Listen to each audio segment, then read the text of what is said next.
vif du sujet, dans le vif du sujet, Inch'Allah. D'accord, voilà. Je vais d'abord passer à mon introduction et puis ensuite, alhamdulillah, on va essayer de planter le décor. Dans quel contexte, dans quel but, comment ça va se passer, Inch'Allah. On va tout organiser. Le but, c'est ce qu'on appelle le dialogue interreligieux. Le dialogue interreligieux. Désolé. Voilà, le dialogue interreligieux. Voilà, c'est ce qu'on appelle le dialogue interreligieux. Donc, moi, je vais déjà planter le décor et puis je vous fais appel maintenant. Mais en attendant, je vais aller avec cette lecture du Coran pour introduire, pour montrer le thème même du sujet. أعوذ بالله من الشيطان الرجيم بسم الله الرحمن الرحيم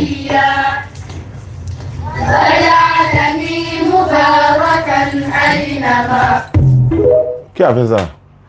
Ah bon? C'est fini déjà? D'accord? Ah oui, c'est vrai. J'ai pas pu prendre la totalité. Ok, c'est pas grave. Je passe maintenant à mon père et à mon imam.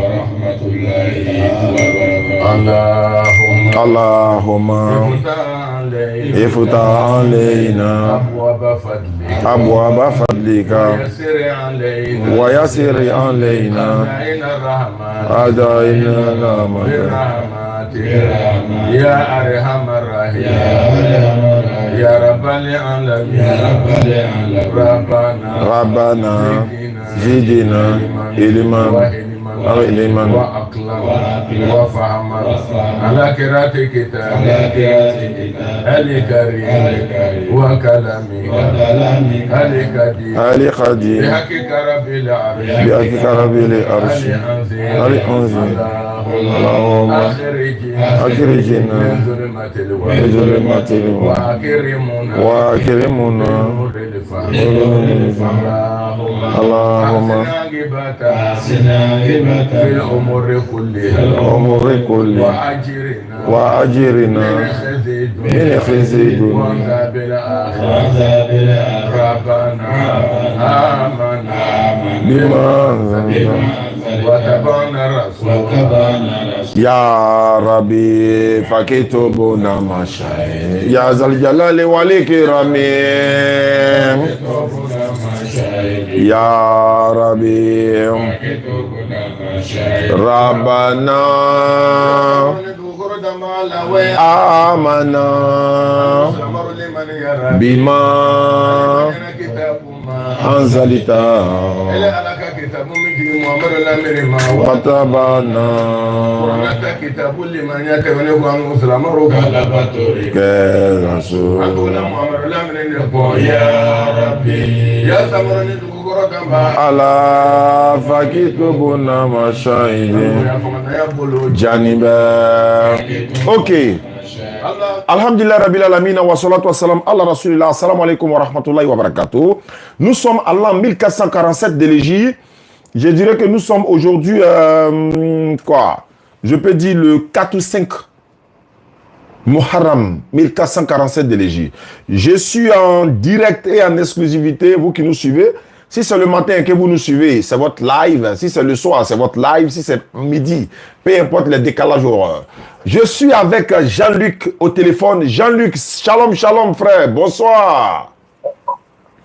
Shalom, shalom, mon frère Diané. Sois béni. Merci beaucoup, Jean-Luc. Après Jean-Luc, de l'autre côté du téléphone, le frère. Comment vous appelez?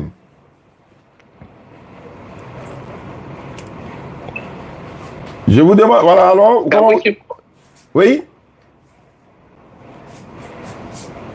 De Jésus. J'ai pas compris? S'il te plaît.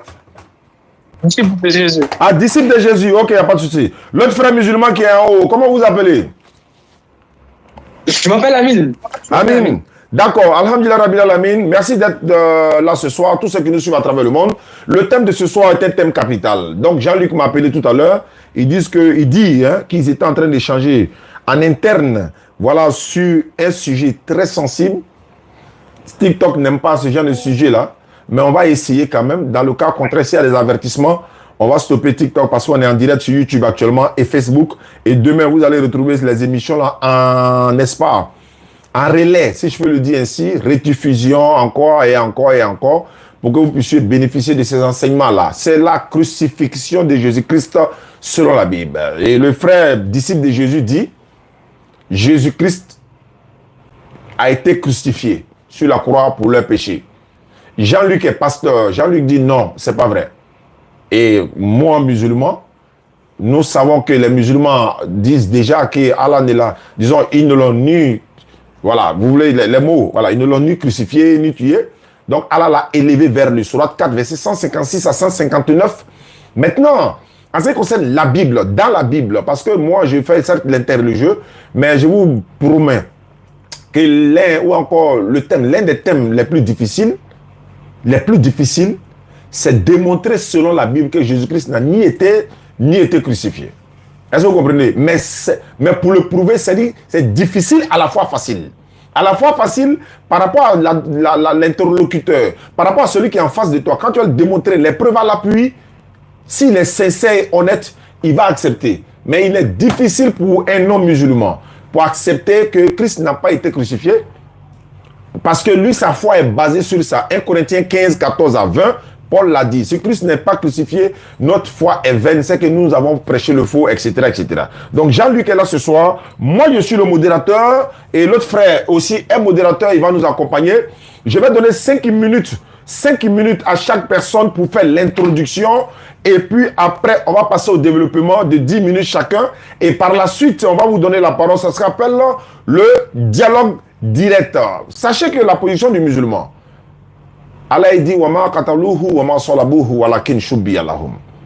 Coran 456-158. La Bible, on peut le démontrer par A plus B selon la Bible. Mais ce n'est pas moi qui fais le débat ce soir, c'est notre frère Jean-Luc. Donc Jean-Luc, tu as 5 minutes pour introduire et après on va passer aux disciples de Jésus. Je suis le modérateur. Top chrono, le chrono est en marche. C'est parti. Alors, shalom, shalom, je vous salue dans le beau et précieux nom de notre Seigneur Jésus-Christ. Je suis le pasteur Jean-Luc de l'église Assemblée de Dieu de la Côte d'Ivoire, de la commune de Cocody, plus précisément du quartier de Hongrie. Alors, je suis dans le ministère, ça fait une dizaine d'années et j'ai fait l'école de Takadi. Alors, shalom, shalom à mon frère disciple de Jésus-Christ depuis la France. Sois béni et que la paix du Seigneur soit avec toi. Alors, tu vois, bien aimé, en tant que pasteur et pasteur à l'église Assemblée de Dieu, nous croyons aux AD que Jésus-Christ a été crucifié.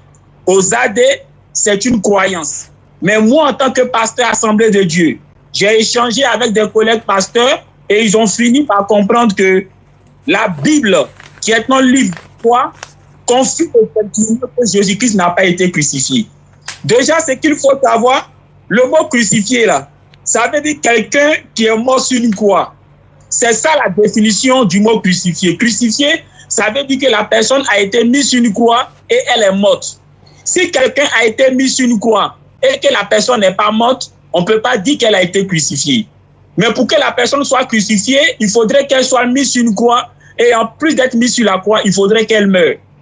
Or, Jésus-Christ, certes, a été mis sur la croix, mais il n'a pas été crucifié, c'est-à-dire il n'est pas mort sur la croix. Pourquoi? Lorsque Jésus-Christ est allé à Capernaum, les habitants de Capernaum ne croyaient pas en Jésus. Et donc, pour le ridiculiser, ils lui ont demandé un signe. Selon le récit de Matthieu chapitre 12, le verset 39 à 40, Jésus, sachant que ces habitants de Capernaum avaient posé la question, non pas pour voir un signe, mais pour le ridiculiser, il leur a dit, génération incrédule, aucun signe ne vous sera donné, si ce n'est le signe de Jonas. Car, de même que Jonas a fait 3 jours, 3 nuits au sein du poisson, lui également, il fera 3 jours, 3 nuits au sein de la terre. Mais dis-moi bien aimé, quand Jonas était 3 jours, 3 nuits au sein du poisson, était-il mort ou bien il était en syncope, c'est-à-dire il était évanoui? Il était dans un coma. Jonas n'était pas mort, mais il était dans un coma. Il était évanoui, il était en syncope.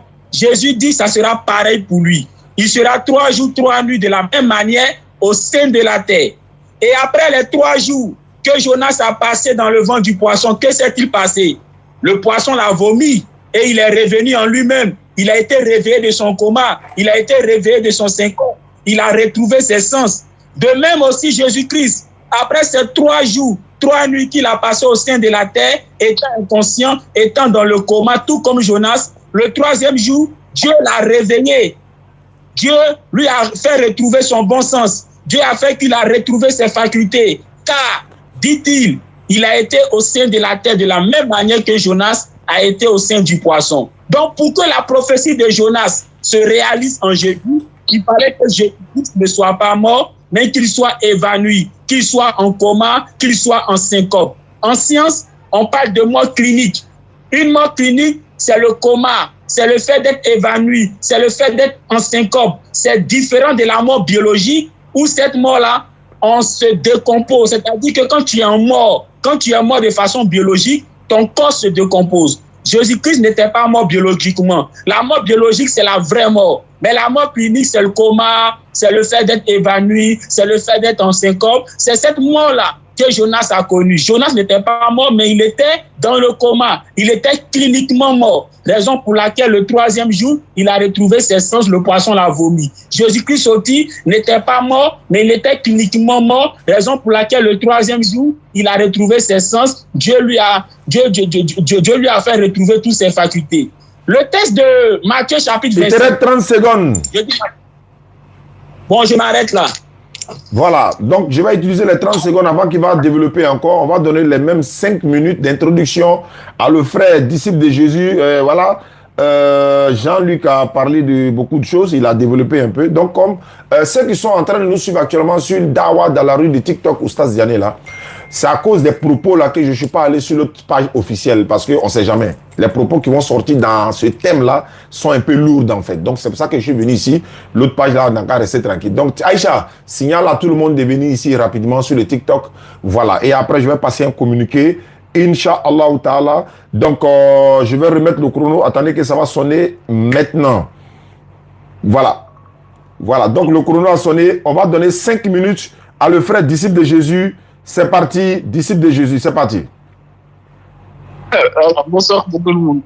Là, je suis juste venu justement pour mon ami Amine et pour tous les musulmans justement qui cherchent la vérité. Je suis pas venu débattre, mais le pasteur qui est déguisé en pasteur ce soir, qui est musulman,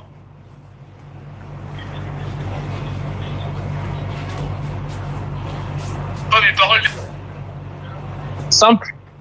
Et on va aller au point directement. Je suis pas là pour débattre. Je suis venu là pour prêcher l'évangile. Alors, on va aller dans Marc 8, 31. Tous les musulmans et toutes les personnes qui écoutent, allez en même temps avec moi. On va voir les paroles de Jésus. Lui-même, qu'est-ce qu'il a dit. Donc, Marc 8, 31. Alors, il commença à leur apprendre qu'il fallait que le Fils de l'homme souffre beaucoup, qu'il fût rejeté par les anciens, par les principaux sacrificateurs et par les scribes, qu'il fut mis à mort et qu'il ressuscita 3 jours après. Ça, c'est Jésus-Christ qui dit clairement qu'est-ce qui va se passer. Donc, il allait mourir, il allait être rejeté, puis il allait revenir à la vie. Et pour clôturer, pour pas comprendre aux gens, il est en train de parler de mort, je sais pas quoi, il y a 2 types de morts. La mort, pour toutes les personnes qui sont dans le live, tapotez, hein, les mots qui sortent là. Quand tu meurs, tu ne cesses pas d'exister. On va tous mourir. Partagez, surtout partagez. Se retrouver face au jugement de Dieu. La Bible dit justement, il est dit à l'homme de vivre une seule fois. Après quoi vient la mort. Si vous ne partagez pas assez, après la les mort, propos là vont bloquer le live. Il y a bien le jugement. Quand on va mourir, la mort, c'est la séparation de l'esprit et du corps. Quand on va mourir, le corps va rester. L'esprit, il continue de vivre. L'esprit ne va pas mourir. C'est pour ça que dans Matthieu 27, je ne vais pas tout le dire, mais pour toutes les personnes qui est dans le live, lisez à partir du verset 32. Là, il vous explique clairement la crucifixion de Jésus. Et quand vous vous arrêtez au verset 50, Jésus poussa de nouveau un grand cri et rendit l'esprit. C'est-à-dire que là, il est mort physiquement. Il a arrêté de respirer. Il ne vivait plus. Il était mort physiquement. Donc, cliniquement mort. Il n'était pas dans le coma ou dans je ne sais pas quoi. Il était physiquement mort. Et pour les personnes qui connaissent la Bible, après cette mort, il y a Nicodème qui est venu justement avec un autre juif, prendre son corps et l'imbimer d'aromates. Parce que les Juifs, quand ils étaient morts à l'époque, on devait imbimer leur corps d'aromates. justement, pour éviter que le corps pourrisse vite. Donc, quand le faux pasteur qui est musulman vous dit que Jésus-Christ n'est pas crucifié, il va contre la base de la chrétienté. Il va contre la base, justement, de ce qui s'est passé historiquement. Parce que même les personnes qui ne croient pas que Jésus-Christ est Dieu, les historiens attestent que Jésus-Christ était bien crucifié sur une croix romaine. Il est mort. C'est pour ça qu'aujourd'hui, on est en 2025, après la naissance, la mort et la résurrection de Jésus-Christ. On n'est pas en 2025, après son évanouissement ou son endormissement, il est vraiment réellement mort. Donc moi, je ne suis pas venu justement débattre, encore une fois, je suis venu justement pour que les gens se tournent vers la vérité. Parce que Jésus-Christ a dit, je suis le chemin, je suis la vérité, je suis la vie. Aujourd'hui, tous, on a péché contre Dieu. Et chaque péché qu'on a commis contre Dieu, on devra rendre des comptes. Et personne ne peut pas payer ces comptes-là. Quand Adam et Ève, ils ont péché, ils ont été séparés de Dieu directement. Parce que Dieu est saint. Dieu dit, dans sa loi, que le salaire du péché, c'est la mort. Tous, il y a une seconde mort qui nous attend, c'est le lac de feu, l'enfer. Tous qui a péché contre Dieu, vous ne pouvez pas payer votre place à Dieu. Vous pouvez faire 1000 hasanat que vous voulez, il n'y aura pas assez de bonnes actions pour effacer vos mauvaises actions. Il te reste 1 minute. Parce que Dieu est juste. Pas de souci. Je vais profiter justement pour prêcher l'évangile. Dieu est juste. C'est-à-dire que Dieu doit punir le coupable. Quand tu pèches devant Dieu, tu ne peux pas payer Dieu. C'est comme si tu venais devant un juge, tu disais, madame la juge ou monsieur le juge, je sais que j'ai commis le crime, mais j'ai fait plein de bonnes choses dans ma vie. Oubliez le crime que j'ai commis et rappelez-vous de mes bonnes choses.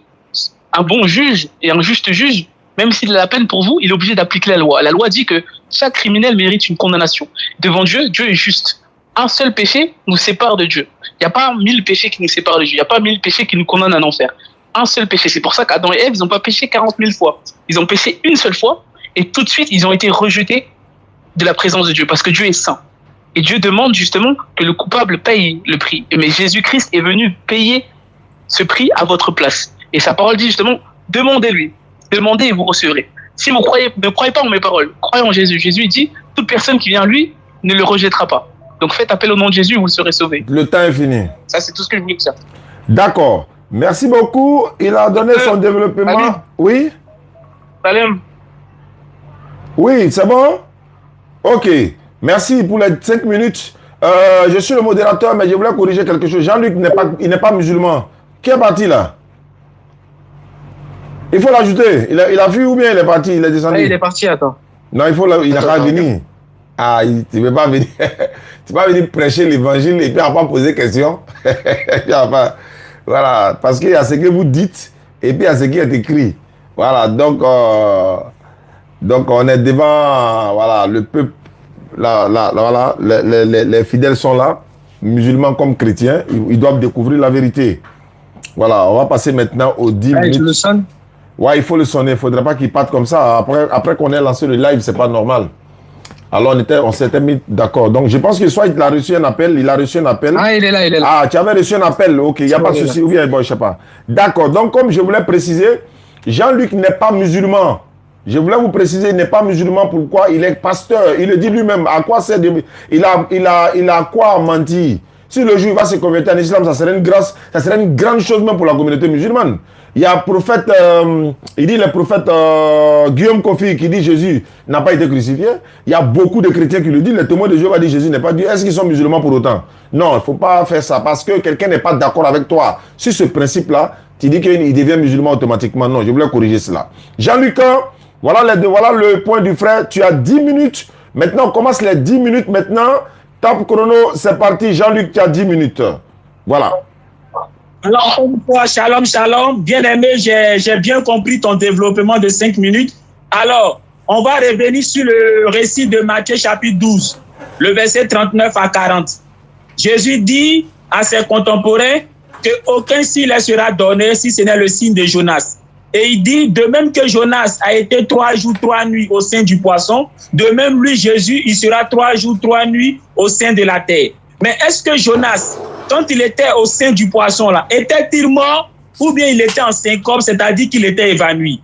Jonas n'était pas mort. Jonas était évanoui. Alors Jésus dit, ça sera pareil pour lui. Il sera comme Jonas au sein de la terre. Maintenant, si Jésus-Christ, contrairement à Jonas, lui, il est mort, est-ce qu'on peut dire qu'il a accompli la prophétie de Jonas? Non. Parce que lui-même, il le dit en Matthieu chapitre 12, le verset 39 à 40, que lui, Jésus, il sera comme Jonas au sein de la terre. Or, Jonas, dans le poisson, n'était pas mort, il était évanoui. Juste pour dire que lui, Jésus-Christ, il ne serait pas mort, mais il serait évanoui. Il serait en syncope. Maintenant, mon bien-aimé, tu as cité le texte de Marc, chapitre 3, où Jésus a dit qu'il sera frappé, qu'il sera tué et qu'il va ressusciter. C'est en cela que je te dis quelque chose. Tu sais, la Bible dit quoi?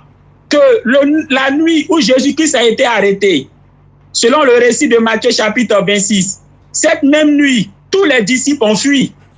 Tous les disciples ont fui. Et même le dernier qui a osé rester, Pierre, a fini par renier Jésus 3 fois et il est parti. Maintenant, la question, étant donné que tous les disciples ont fui, qui sont ceux qui ont rapporté les événements de Golgotha aux disciples? Parce qu'ils ont tous fui. Donc, ils n'étaient pas témoins oculaires, ils n'étaient pas sur les lieux pour voir ce qui s'était passé ce jour-là. Parce qu'eux tous ont fui. Donc, il a fallu que des gens les rapportent ce qui s'est passé à Golgotha. Maintenant, juste pour te dire quelque chose, quand tu prends le récit de Matthieu, le récit de Marc, le récit de Luc, le récit de Jean, le récit de tous les 4 évangiles concernant ce qui s'est passé à Golgotha, tu te rends compte que le récit de l'un n'est pas unanime avec le récit de l'autre. Autrement dit, les 4 là, ce qu'ils racontent sur ce qui s'est passé à Golgotha là, ils se contredisent les uns les autres. Tu vois. Maintenant, un autre événement. La nuit où Jésus a été arrêté, la Bible dit que Jésus-Christ a supplié Dieu. Il a prié. Et ce jour-là, sa sueur est devenue comme du sang. Et qu'est-ce qu'il a demandé à Dieu? Il a demandé à Dieu d'éloigner cette mort de lui. Il a prié Dieu de faire en sorte que lui, Jésus-Christ, là, il ne meurt pas. Vous voyez. Et le texte de Hébreux chapitre 5, le verset 7 dit quoi? Que cette nuit-là, parce que Jésus-Christ, avec pleurs et cris, a demandé à Dieu de le sauver de la mort, alors qu'est-ce que Dieu a fait? Dieu l'a exaucé. Mais attends, si Dieu a exaucé Jésus, selon Hébreux chapitre 5, le verset 7, ça veut dire quoi? Ça veut dire que Dieu n'a pas permis que Jésus-Christ meure. Parce que Jésus-Christ, cette nuit-là, il a prié 3 fois. Et Hébreux chapitre 5, le verset 7 dit que Dieu l'a exaucé. Vous voyez? Donc, pour que Dieu l'exauce, il faudrait que Dieu fasse en sorte qu'il ne meure pas. Or, Jésus-Christ, avant même qu'on l'arrête, il a dit en Matthieu chapitre 12, le verset 39 à 40, que lui, Jésus-Christ, il n'allait pas mourir, mais il allait être comme Jonas au sein de la terre. Car Jonas n'était pas mort dans le poisson. De même aussi, lui aussi ne serait pas mort, mais il serait évanoui. Tu vois, bien-aimé, tu as parlé des aromates. Mais attends, c'est à quel moment les femmes sont allées à la tombe avec les aromates? C'est le dimanche matin.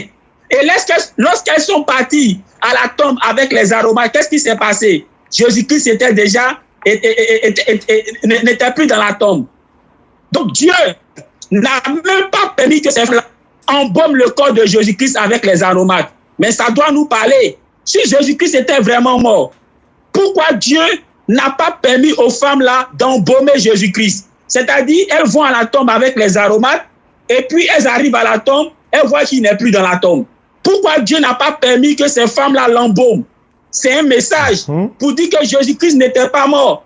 Maintenant, quand on prend le récit de Jean, Jean chapitre 19, le verset 27 à 34, ce récit nous montre que Jésus-Christ n'était pas mort. Parce que dans ce récit, nous avons la chronologie des événements qui se sont passés le jour où Jésus était sur la croix. Jean nous dit quoi? Que ce jour-là, Jésus-Christ a été mis sur la croix avec 2 brigands. Je rappelle, être mis sur la croix ne veut pas dire que tu es crucifié. Le fait qu'on a mis quelqu'un sur la croix, ça ne veut pas dire qu'il est crucifié. Parce que crucifié signifie mourir sur une croix. Quelqu'un qu'on a mis sur une croix et qui n'est pas mort n'est pas crucifié. Donc, lorsque les frères musulmans disent que Jésus n'a pas été crucifié, c'est vrai. Même s'il a été mis sur une croix, mais du moment où il n'est pas mort sur la croix, on ne peut pas dire qu'il a été crucifié. Jésus-Christ n'est pas mort sur la croix, donc il n'a pas été crucifié. Alors, qu'est-ce qui nous permet de dire qu'il n'a pas été crucifié quand bien même qu'il a été mis sur la croix? Le récit de Jean chapitre 19, le verset 27 à 34, il a dit quoi? Que ce jour-là, il y a 2 bandits qui ont été cloués avec lui. Lorsque les soldats se sont approchés pour voir l'état de ces 3 qu'ils avaient mis sur la croix, ils ont remarqué que Jésus-Christ était comme quelqu'un qui est mort, alors que les 2 bandits étaient encore en vie. Mais attends, la Bible dit quoi en 1 Corinthiens chapitre 15? Que Jésus-Christ est le dernier Adam. Autrement dit, de tous les humains là, il n'y a que Jésus-Christ et Adam que Dieu a créé directement. Nous les humains là, Nous sommes créés par procréation. Mais Jésus et Adam, là, ils ont été créés directement par Dieu. Autrement dit, Jésus et Adam là, sont des êtres humains solides. Alors comment un être humain, c'est-à-dire Jésus-Christ, qui a été créé comme Adam, est mis sur une croix avec 2 bandits qui sont créés par procréation, et lorsque les soldats arrivent, on se rend compte que lui qui est créé comme Adam, là, lui, il sent mort, alors que ceux qui ne sont pas créés comme Adam sont en vie. C'est bizarre. C'est pour ça que, quand bien même que les soldats sont arrivés et qu'ils ont vu que Jésus-Christ était comme mort, qu'est-ce qu'ils ont fait? Pour montrer qu'ils n'étaient pas sûrs qu'il était mort, la Bible dit quoi? En Jean chapitre 19, toujours le verset 27 à 34, ils ont pris une lance et ils ont percé Jésus sur le côté. Quand ils l'ont percé sur le côté, qu'est-ce qui est sorti? Du sang et de l'eau. Bien-aimé, demande à tous les médecins, à tous les scientifiques, lorsque quelqu'un, on le perce, et puis le sang et puis l'eau sort là, ça veut dire quoi? Tous les médecins qui nous suivent en direct, ils savent ce que ça veut dire. Ça veut dire que la personne n'était pas morte, mais qu'elle était dans le coma, elle était évanouie, elle était en syncope. En science, on parle de mort clinique. Quand on dit une mort clinique, ça veut dire quoi? La personne est dans le coma. Tu vois, lorsqu'une personne dans le coma, 1 jour, 2 jours, 3 jours, 1 semaine, le jour où la personne revient de son coma là, on peut par abus de langage dire qu'elle a été ressuscitée. Lorsqu'on dit à une personne qui est dans le coma, qui revient de son coma, qu'elle a été ressuscitée, on n'est pas en train de dire qu'elle était vraiment morte, mais on est en train de dire qu'elle est passée de la mort clinique et puis elle a retrouvé ses sens. Tu comprends? C'est en cela que je te dis que le mot mort là, a 2 sens en science. Il y a la mort clinique, qui est le coma, qui est le fait d'être en syncope, d'être évanoui, et puis il y a la vraie mort qu'on appelle la mort biologique. Jésus-Christ n'a pas connu la mort biologique. Il n'était pas mort, mais il était en syncope. Raison pour laquelle, lorsqu'on l'a percé sur le côté, le sang et l'eau sont sortis. Ce qui est la preuve scientifique qu'il n'était pas mort, mais qu'il était dans le coma. Regarde, pour montrer que le laps de temps que Jésus-Christ a passé sur la croix ne pouvait pas le tuer. Le récit de Jean chapitre 19, le verset 27 à 34 dit quoi? Lorsque les soldats sont arrivés pour voir, ils ont vu que quoi? Les 2 bandits étaient toujours en vie. Ils étaient toujours en vie. Alors comment quelqu'un qui est créé comme Adam, Jésus-Christ, lui, il meurt avant 2 bandits qui sont créés par procuration? Ça ne te dit rien? Maintenant, regarde. Pour que les 2 bandits meurent, qu'est-ce qu'ils ont fait? Le même récit dit qu'ils ont brisé les jambes des 2 bandits. Autrement dit, le temps qu'ils ont passé sur la croix là ne pouvait pas tuer quelqu'un au point où les soldats ont été obligés de briser les jambes des 2 bandits pour qu'ils meurent. Tu vois, c'est la raison pour laquelle, quand ils sont arrivés et qu'ils ont vu que Jésus était comme mort, eux-mêmes ils ont tiqué. Pourquoi on dit qu'ils ont tiqué? Parce que, attends, ils viennent, ils voient que Jésus est encore mort. Les 2 brigands sont encore en vie. Mais s'ils étaient sûrs que Jésus était vraiment mort, ils allaient faire quoi? Ils allaient l'enlever de la croix et puis aller l'enterrer. Mais non, ils ont pris une lance et puis ils l'ont pissé, ils l'ont percé. C'est pour dire qu'ils ont tiqué. Ils ont tiqué. Et lorsqu'on le pèse, le sang et puis l'eau sort. 1 minute. Les scientifiques nous disent, lorsqu'on pèse quelqu'un et puis le sang et puis l'eau sort là, ça veut dire que la personne n'est pas morte, qu'elle est en syncope. Il faut te renseigner auprès de tes frères et sœurs qui sont en sciences. Ils vont te le dire. Tu vois, bien aimé, Jésus-Christ a été mis sur la croix, mais il n'a pas été crucifié. Il n'est pas mort. Parce qu'il fallait que la prophétie de Jonas se réalise. Cette prophétie disait que Jonas, là, de même qu'il a fait 3 jours au sein du poisson, là, ça sera pareil pour Jésus. Tu vois, le fait de tuer Jésus, là, n'a jamais été la volonté de Dieu. Jean chapitre 8, Jésus dit aux Juifs, vous voulez me tuer, car vous voulez accomplir le désir de votre père, le diable. Tuer Jésus, là, c'est l'œuvre du diable. C'est l'œuvre du diable. Est-ce que tu penses que Dieu va permettre au diable d'atteindre son objectif qui est de tuer Jésus? C'est pour ça que Hébreux chapitre 5, le verset 7 dit que la nuit où Jésus a été arrêté, quand il a prié et que sa sueur est devenue comme du sang, il a été exaucé. Dieu l'a sauvé de la mort. Donc Dieu n'a pas permis que son serviteur meure. Quand bien même qu'ils l'ont mis sur la croix, ils ne l'ont pas crucifié. Voilà. Alhamdulillah Rabbil Alamin wa salatu wa salam ala Rasulillah. Jean-Luc a fait 10 minutes top chrono. Mon frère, disciple de Jésus, Jean-Luc a donné tous ces détails, tous ces développements. Il a même appelé les médecins qui sont en direct à témoins. Il a pris les internautes à témoins. Il a donné ses arguments qu'on ne va pas commenter.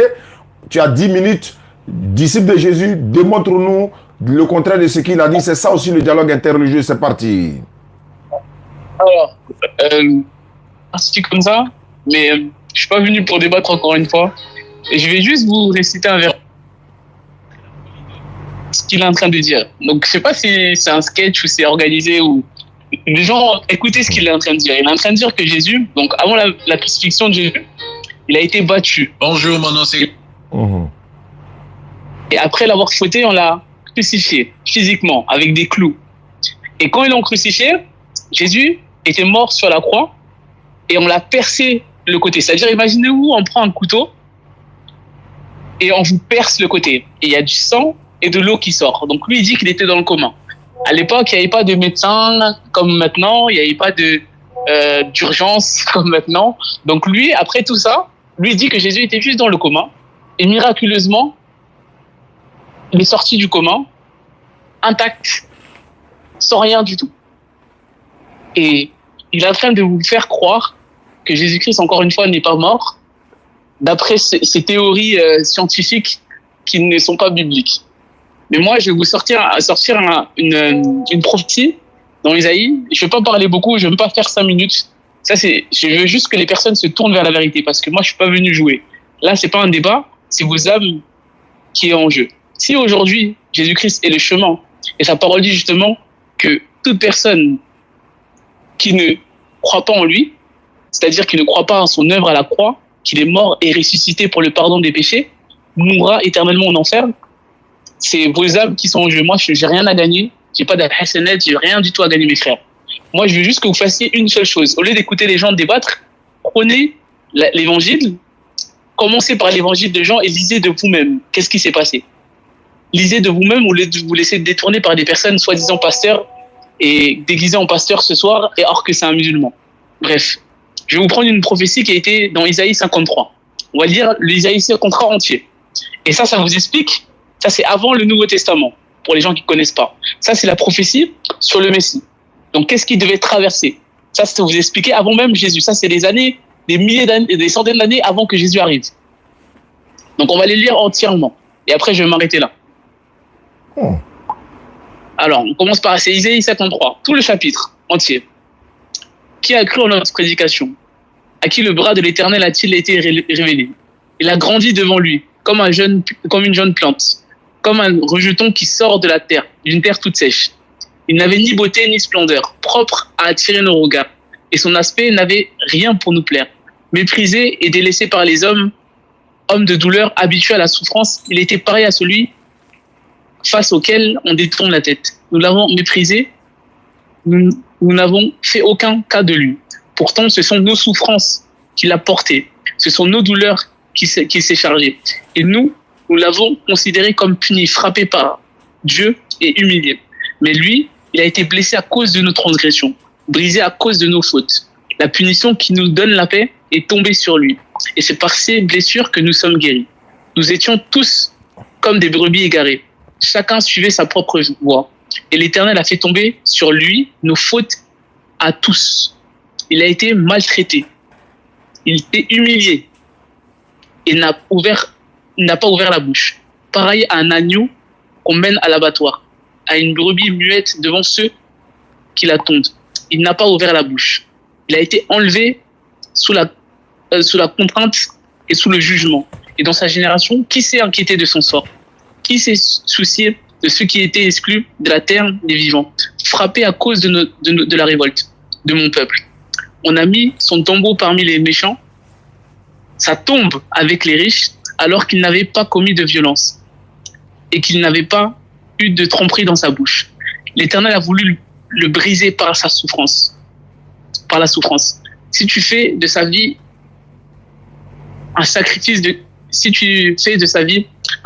culpabilité, il verra une descendance et vivra longtemps. Et la volonté de l'Éternel sera accomplie par son intermédiaire. Après tant de troubles, il verra la lumière. Il sera satisfait par sa connaissance. Mon serviteur juste procurera la justice à beaucoup d'hommes, celui qui portera leurs fautes. Voilà pourquoi je lui donnerai à sa part au milieu de beaucoup et il partagera le butin avec les puissants, parce qu'il s'est dépouillé lui-même jusqu'à la mort et qu'il a été compté parmi les criminels, parce qu'il a porté le péché de beaucoup d'hommes et qu'il est intervenu en faveur des coupables. Ce chapitre-là, vous dit clairement la souffrance du Messie. Et ça, c'est une prophétie parmi tant d'autres sur Jésus-Christ. Là, ce soir, les gars, je ne suis pas venu débattre encore une fois. Je suis venu dire à chacun d'entre vous, peu importe ce que vous traversez, moi, je sais qu'il y a des gens qui souffrent dans ce live-là. Vous suivez des débats tous les jours. Vous regardez et au fond de vous, vous savez qu'il y a quelque chose qui ne résonne pas. Au fond de vous, vous souffrez. Et moi, je vous dis juste qu'il y a une personne qui dit « Venez à moi, vous tous qui êtes fatigués et chargés, et je vous donnerai du repos ». Cette personne, c'est Jésus-Christ. Sa parole dit justement qu'il est le chemin, la vérité et la vie. Que toute personne qui fait appel à lui, il ne va pas le délaisser. Si vous souffrez aujourd'hui, que ce soit physiquement, que ce soit spirituellement, que ce soit mentalement, faites appel au nom de Jésus et vous allez voir qu'il existe. Aujourd'hui, moi je crois en Jésus, pas parce qu'on m'a enseigné Jésus, pas parce qu'un soi-disant pasteur m'a enseigné Jésus. Je crois en Jésus parce que sa parole s'est manifestée dans ma vie. Moi, les gars, je me suis converti à l'islam. J'ai récidé la Shahada. J'ai cherché à connaître Dieu à travers la religion, mais je ne l'ai jamais trouvé. Mais tout seul dans ma chambre, j'ai fait appel à Dieu. Il m'a guéri de l'anxiété, la dépression, le suicide. Il a changé ma vie et sa parole est vraie. Quand sa parole dit « Venez à moi, vous tous qui êtes fatigués et chargés, je vous donnerai du repos », quand il le dit, Dieu intervient. Dieu est mort pour vous réconcilier avec lui. Il est mort justement pour vous faire rentrer en communion avec lui. Quand il a créé Adam et Ève, il avait une relation directe avec eux. Mais à cause du péché, cette relation-là, on a perdu cette relation avec Dieu. Dieu parlait directement avec Adam et Ève. Bibliquement, Dieu est un père relationnel. C'est-à-dire qu'il veut une relation avec nous.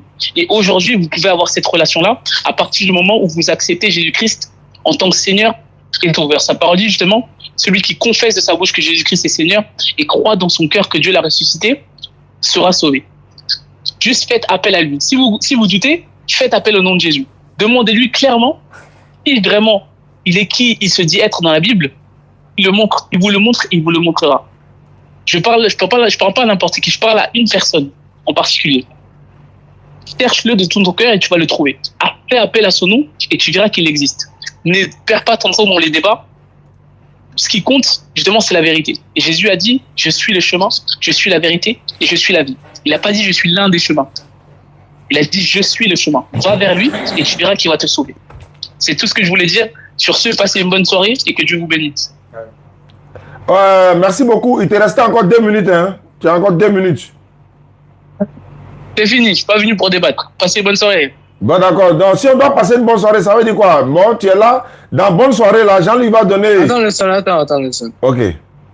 Ah oui, je ne suis pas venu débattre. Non, ce n'est pas un débat. Nous, on veut découvrir... C'est pas un débat. Nous, on veut découvrir la vérité, c'est tout. Sinon, ce n'est pas un débat.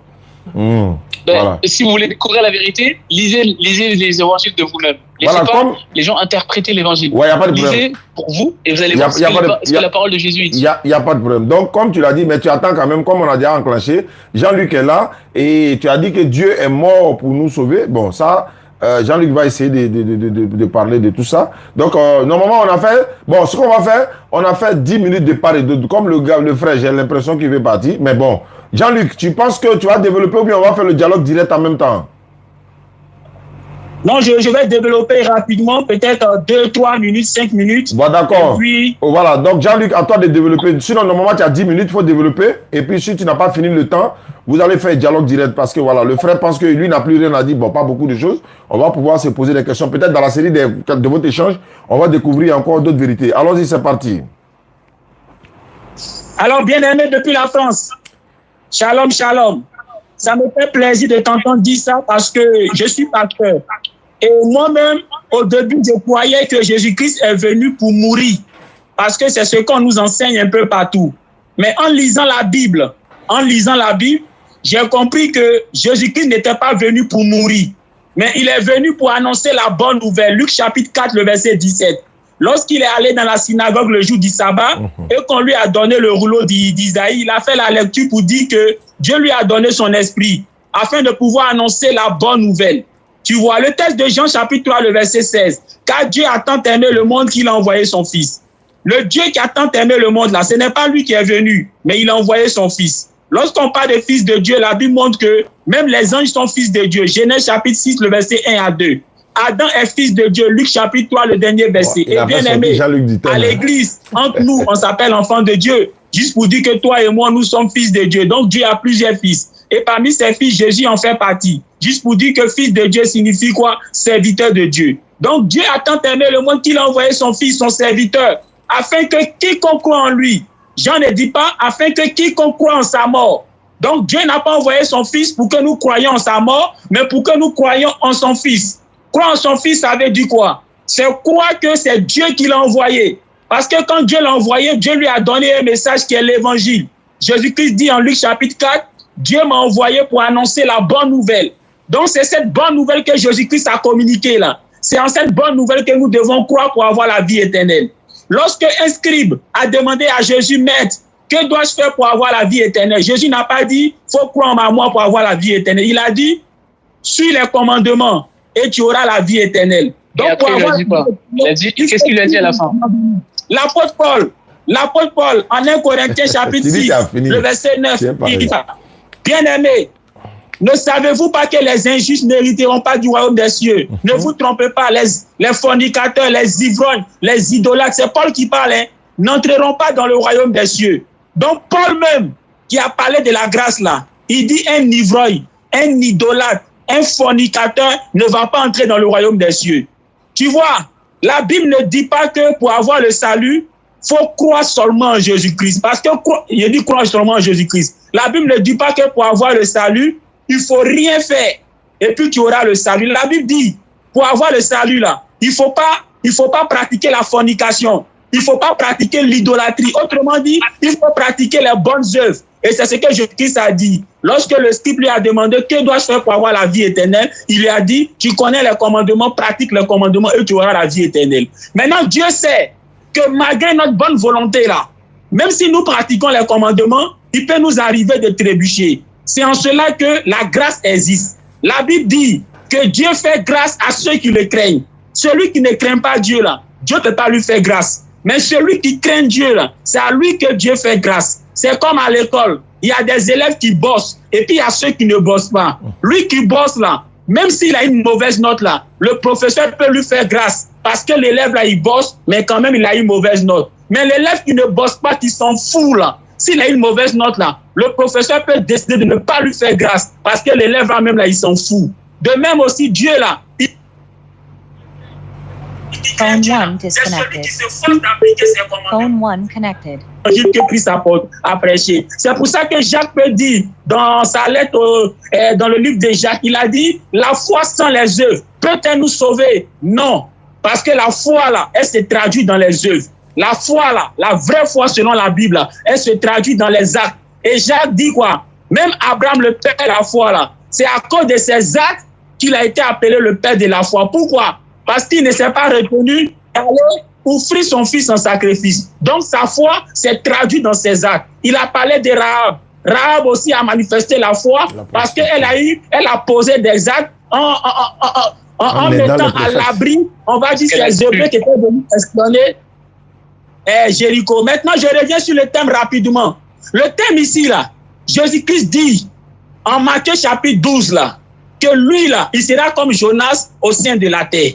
Jonas, là, dans le poisson, là, il était mort ou bien il était inconscient. Jonas n'était pas mort. Or, Jésus dit que ça sera pareil pour lui. Ça, c'est une prophétie que tout le monde connaît. Matthieu chapitre 12, verset 39 à 40. Donc, pour que Jésus-Christ soit comme Jonas au sein de la terre, là, il faudrait que Jésus-Christ ne meure pas, mais qu'il soit inconscient comme Jonas. Ça, c'est un. Deux, Hébreux chapitre 5, le verset 7. La Bible dit quoi? La nuit où Jésus a prié et que sa sueur est devenue comme le sang là, il a prié Dieu là pour que Dieu l'épargne la mort. La Bible dit par 3 fois il a prié pour que Dieu l'épargne de la mort. Hébreux chapitre 5 le verset 7 dit qu'il a été exaucé. Mais attends, si quelqu'un prie pour que Dieu l'épargne de la mort, et puis la Bible dit en Hébreux chapitre 5 le verset 7 que Dieu l'a exaucé, donc ça veut dire que Dieu l'a laissé mourir. Réfléchissons, ça veut simplement dire que Dieu n'a pas permis qu'il meure. Maintenant, quand on prend le récit de Jean chapitre 19, le verset 27 à 34, ce récit montre que Jésus-Christ ne pouvait pas mourir. Qui a dit que quoi? On a frappé Jésus. C'est pour ça que quand les soldats sont arrivés, ils ont vu qu'il était déjà comme mort. Oui, il était déjà comme mort. Mais le récit montre que quoi? Quand bien même qu'ils ont constaté qu'il était déjà comme mort, qu'est-ce qu'ils ont fait? Ils ont pris une lance et puis l'ont percé. Mais attends, si quelqu'un est vraiment mort, pourquoi je vais chercher encore à prendre une lance pour le percer? Ça veut dire que quelque part, je doute qu'il soit mort. Pourquoi je doute qu'il soit mort? Parce que les 2 brigands qu'ils ont mis sur la croix avec lui, là, eux aussi, tu penses qu'on les a pas frappés avant de les mettre sur la croix? Certainement qu'on les a frappés aussi avant de les mettre sur la croix. Le combat de Aïcha. Ils sont encore vivants, et puis lui, là, il est comme mort. Tu vois? Et même, ce même récit de Jean chapitre 19, le verset 27 à 34, là, montre que les 2 brigands, là, on a dû briser les jambes pour les tuer. Autrement dit, on a dû utiliser la force pour pouvoir les tuer. Juste pour dire quoi? Le temps qu'ils ont passé sur la croix là n'était pas assez suffisant pour tuer quelqu'un. Maintenant, le fait qu'ils l'ont percé et que l'eau et le sang sont sortis là, bien aimé, demande à tous les médecins, lorsqu'on perce quelqu'un et puis l'eau et puis sang sort là, ça veut dire quoi? En médecine, ça veut dire que la personne n'est pas morte, mais elle est dans le coma. Tu vois? Maintenant, regarde la sagesse de Dieu. Pour que la prophétie de Jonas se réalise, parce que Jésus a dit qu'il n'allait pas mourir, mais il serait comme Jonas au sein de la terre, car Jonas n'était pas mort. Pour que la prophétie se réalise, Dieu ne permet pas qu'on enterre son fils. Jésus-Christ, là, on n'a pas creusé tout pour le mettre dedans, mais on l'a mis dans une grotte. Tu vois? Dans nos villages, là, il y a des gens, on a pensé qu'ils étaient morts. Un matin, on se lève, on les voit, ils sont couchés. Du matin au soir, ils ne se réveillent pas. Et on a pensé qu'ils étaient morts, on a creusé tout, on les a mis dedans. Dans ça, là, ils ont tué beaucoup de personnes comme ça dans nos villages. Elles n'étaient pas mortes, elles étaient dans le coma. Mais comme on les a mis dans la terre, c'est en les mettant dans la terre, on les tuait. Dieu étant sage, il n'a pas permis que son serviteur, là, on le mette dans la terre. Mais il a permis qu'on le mette dans une grotte. Une grotte, là, c'est comme une maison. C'est-à-dire, on creuse un trou dans une roche. Tu vois? Et donc, c'est comme dans une maison qu'ils ont déposé Jésus-Christ. Donc, là où on a mis Jésus-Christ, là, ça ne pouvait pas le tuer. Dieu est sage. Parce que Dieu voulait que son fils ne meure pas, mais qu'il soit comme Jonas, 3 jours, 3 nuits, dans le ventre du poisson qui n'était pas mort, mais qui était en syncope. Maintenant, quand on prend le même récit, qui parle du dimanche, où les femmes sont allées à la tombe avec des aromates, la Bible dit quoi? Elles partaient à la tombe avec les aromates pour embaumer le corps. Et lorsqu'elles arrivent à la tombe, elles remarquent que la pierre n'est plus là et qu'il n'est pas dans la tombe. Mais pourquoi Dieu n'a pas laissé les femmes là embaumer Jésus-Christ avec les aromates? C'est une leçon. C'est pour dire que Dieu savait qu'il n'était pas mort. Sinon, Dieu allait laisser que Jésus-Christ soit traité comme un mort. Parce que c'est qu'une personne est morte là, quand on l'embaume. Si Dieu n'a pas permis que les femmes là, puissent mettre les aromates là sur lui pour l'embaumer là, c'est que Dieu voulait simplement leur donner l'information qu'il n'est pas mort. Donc on ne doit pas le traiter comme un cadavre. Tu comprends? Maintenant le mot crucifié, je vois certains parlent, ils disent que Jésus-Christ a été crucifié. Prenez votre dictionnaire que nous sommes en ligne. Prenez le dictionnaire, vous allez voir la définition du mot crucifié. Le mot crucifié veut dire mourir sur une croix. Si tu prends quelqu'un, tu le mets sur une croix, et que la personne ne meurt pas là, tu ne l'as pas crucifié. Donc quand les musulmans disent Jésus n'a pas été crucifié là, ça veut dire quoi? Même si on l'a mis sur croix là, mais il n'est pas mort. C'est ce que ça veut dire. Parce que le mot crucifié veut dire on t'a mis sur une croix et tu es mort. Quelqu'un qu'on a mis sur croix mais qui n'est pas mort là, on appelle ça comment? On ne peut pas dire qu'il a été crucifié parce qu'il n'est pas mort, il n'a pas non plus été crucifié, mais il a été simplement mis sur une croix. Vous voyez? Mais quelqu'un va me dire encore, mais dans la Bible, on dit que Jésus-Christ a été ressuscité. Mais oui, ce que vous ne savez pas, allez-y demander aux médecins, ils vont vous dire. Quand quelqu'un est dans le coma, 1 jour, 2 jours, 1 semaine, le jour où la personne prend conscience là, comment on appelle ça? On appelle ça résurrection. Demandez aux médecins, ils vont vous dire. Quelqu'un qui est dans le coma, qui revient de son coma là, on peut dire qu'il a été ressuscité. Mais ça n'a pas le même sens que quelqu'un qui est vraiment mort. D'accord. Que Dieu a ramené à la vie.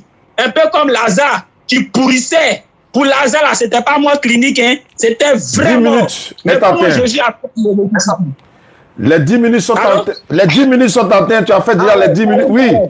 Tu as fait les 10 minutes. Shalom. Voilà, je vais passer un communiqué rapidement et puis on va passer au dialogue, Inch'Allah. Merci beaucoup d'être si nombreux. Nous sommes 297 personnes sur YouTube. C'est un record, alhamdulillah, rabbil alamin. Nous sommes ici également à Facebook, sur l'autre côté.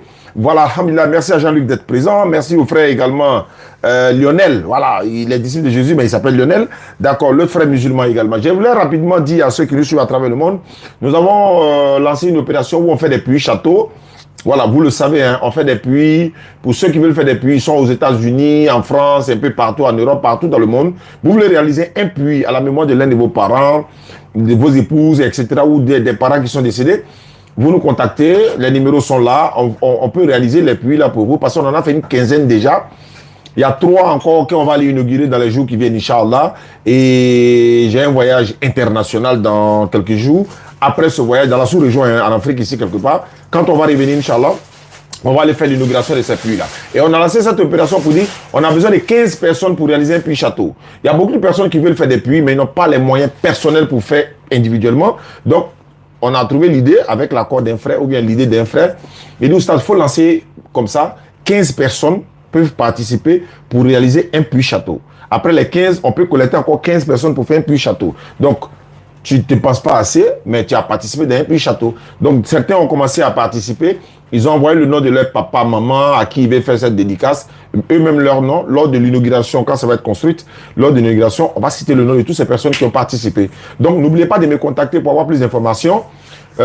Plus 225 la Côte d'Ivoire, hein, plus 225 05 94 87 58 58. Plus 225 05 94 87 58 58. Vous m'envoyez les messages WhatsApp pour dire que vous avez participé, ou soit vous voulez réaliser un puits château personnel ou un puits simple, ou vous voulez participer parmi les 15 personnes qui, n'est-ce pas, sont en train de déjà participer. Hein, des personnes m'ont déjà envoyé leur participation, d'autres ont envoyé déjà leur nom, pas encore participé. Donc, vous pouvez en profiter, Inch'Allah. Donc, Jean-Luc, on va passer maintenant au dialogue direct.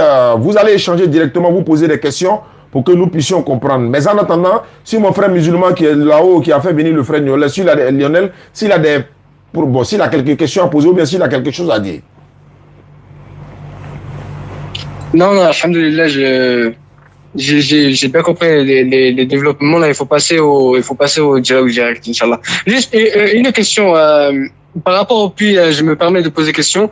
Par rapport au puits, on te contacte toi directement, quoi. Oui, bien sûr. Directement sur mon numéro WhatsApp. J'envoie d'abord l'image des puits château, à quoi ça va ressembler. Et puis maintenant, je donne les détails, Inch'Allah.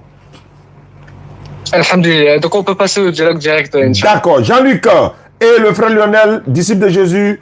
Allons-y. Le monde entier, les musulmans et les chrétiens vous écoutent. Christ a-t-il été crucifié, oui ou non, selon la Bible? Allons-y. Alors, shalom, shalom. Mon frère, fils de Jésus, sois béni. Alors, tout à l'heure, tu as pris la prophétie de Isaïe 53. Cette prophétie-là, arrivée au verset 10, tu as remarqué quelque chose quand tu as pris ta Bible, version papier? Quand tu prends Isaïe 53, le verset 10, tu vas prendre dans toutes les Bibles. Tu verras qu'ils ont mis point là-bas. Isaïe 53, le verset 10. Là où on dit qu'il a pris à l'Éternel de le briser par la souffrance et puis de le ramener à la vie. Il faut regarder, ils ont mis point. Maintenant, selon toi, pourquoi dans la parole de Dieu, dans ce verset-là, on met point? Moi, je suis pasteur Assemblée de Dieu, j'ai fait l'école pastorale, j'ai la réponse, mais je ne sais pas si tu as la réponse. J'ai dit, mon frère, je suis pas venu pour débattre. Teste ton fond évangile et dis-toi juste que chaque parole que tu sors, surtout quand tu détournes les gens de la vérité, te sera demandée. Donc, pas disant pasteur, je te dis juste de te repentir pendant qu'il est encore temps et d'arrêter de mentir aux gens et de faire croire que tu es pasteur alors que tu ne l'es pas. Sur ceux qui veulent la vérité, lisez Matthieu 26 à partir du chapitre 20. Ça, c'est le dernier repas du Au moins, réponds à sa question, ça va nous édifier. Voilà, il faut répondre à sa question. Non, mais justement, je ne suis pas venu débattre. Mais la dernière fois, tu as fait débat avec Jean-Luc, non? La dernière fois, tu as fait débat avec lui, non? Écoute, non, j'ai jamais fait de débat avec personne. Donc, tu n'es pas venu faire débat, tu es là pourquoi? Non, je suis là justement pour prêcher la vérité. Oui, mais tu nous prêches la vérité, là. On a le droit de poser des questions pour comprendre, non? Écoutez, il y a des gens qui mentent. Là, clairement, depuis le début, il est en train de détourner la parole de Dieu. Oui, mais il faut donner la vérité. Si lui, il a menti, il faut donner la vérité. Écoutez, chaque personne qui est dans cela-là, je les invite eux-mêmes à lire la parole pour eux-mêmes.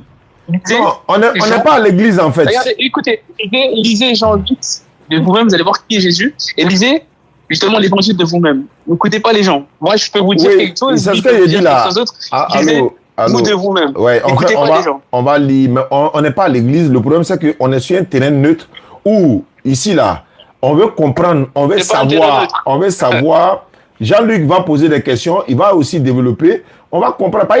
Regarde ce qu'il a parlé de Jonas là. Vous ne trouvez pas que c'est pertinent?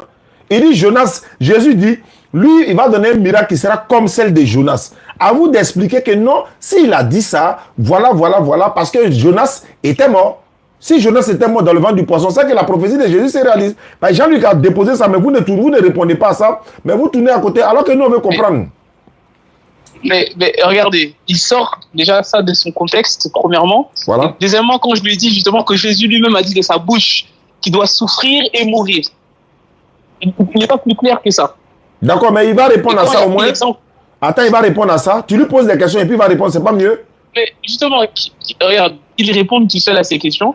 Moi, je lui dis juste que ce soi-disant pasteur qui est un musulman déguisé devant les gens. Arrête de le traiter comme ça, frère. Il t'a pas insulté, il t'a pas parlé mal. Faut pas le. Non, je l'ai pas traité. Je ne traite pas. Je dis la vérité. Tu dis soi-disant pasteur qui est musulman déguisé. Qu'est-ce que tu en sais? Mais regarde, mon frère. Un vrai pasteur. Donc quand quelqu'un vous contredit, c'est quelque chose, il est musulman. Faut pas faire ça. C'est pas non. C'est pas qu'il contredit. C'est qu'il va contraire à la parole de Dieu. Oui, mais attends, il va donner ses raisons. Attends, il va parler. Jean-Luc, c'est qui il est en train de dire là? On t'écoute maintenant. Voilà, on n'est pas là pour commenter, on est là pour preuve.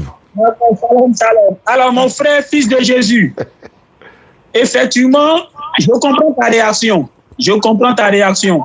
Tu sais, même concernant la divinité de Jésus, tu es chrétien, je suis chrétien, moi je suis pasteur, j'ai fait l'école pastorale. Je sais que tu le sais à l'église. Lorsque les gens lisent leur Bible, ils remarquent dans leur Bible que Jésus n'est pas Dieu. Mais lorsqu'ils apportent, nous les pasteurs, pour nous demander, mais pourquoi nous on dit que Jésus est Dieu, alors que dans la Bible, Jésus n'a jamais dit qu'il est Dieu, très souvent on leur dit quoi? C'est un mystère. Pasteur, explique-moi Jean 1.1. Ok, Jean, explique-nous Jean 1.1. Explique-nous Jean 1.1, toi qui pasteur. Allez. Jean 1.1, au commencement. C'est ça, lui, il aime même. Au commencement était la parole. C'est ça, Jean-Luc aime même. Dieu avant le commencement ou bien il est au commencement? Mais continue de lire. Continue de lire, s'il te plaît. Je réponds, bien aimé. Je précise, je suis pasteur à l'église Assemblée de Dieu. Donc, c'est pas ton camarade. Voilà, on dit que le commencement était la parole. Est-ce que Dieu il est au commencement ou il est avant le commencement? Dieu est au commencement. Regarde, au commencement, ça ne veut pas dire que. Regarde, la parole existait déjà. Lis la suite, s'il te plaît. Au commencement, la parole existait déjà. C'est-à-dire qu'au commencement même. Compris. Écoute, au fait, lis les choses dans le contexte. Là, la parole est dit. Au commencement, la parole existait déjà. Donc, au commencement même, elle était déjà là, la parole. Le thème de crucifixion est trop lourd. Et puis de deux, ça touche sa foi. Avant le commencement, qui existait? La parole. Avant le commencement, c'était la parole qui existait? Oui. Continue de lire. Quand le même verset de Jean, chapitre 1, le verset 14 dit que la parole a été... Non, je te pose la question. Pasteur, lis, s'il te plaît. Non, mais là, il appelle pasteur. S'il te plaît. Regardez comment on montre qu'un pasteur, justement, détourne les gens. Bien aimé. Nous sommes ici, c'est pour apprendre l'un de l'autre et surtout permettre à ceux qui nous écoutent de pouvoir connaître la vérité. Tu as dit, au commencement était la parole. C'est ce qui a été écrit. Maintenant, j'ai demandé, et avant le commencement, qui était? C'est-à-dire... Écoute, la parole existait déjà. Écoute, mon frère. Écoute, soi-disant frère. Écoute, t'as parlé beaucoup. Laisse-moi parler, non, pour une fois, je veux parler. Laisse-moi parler un peu.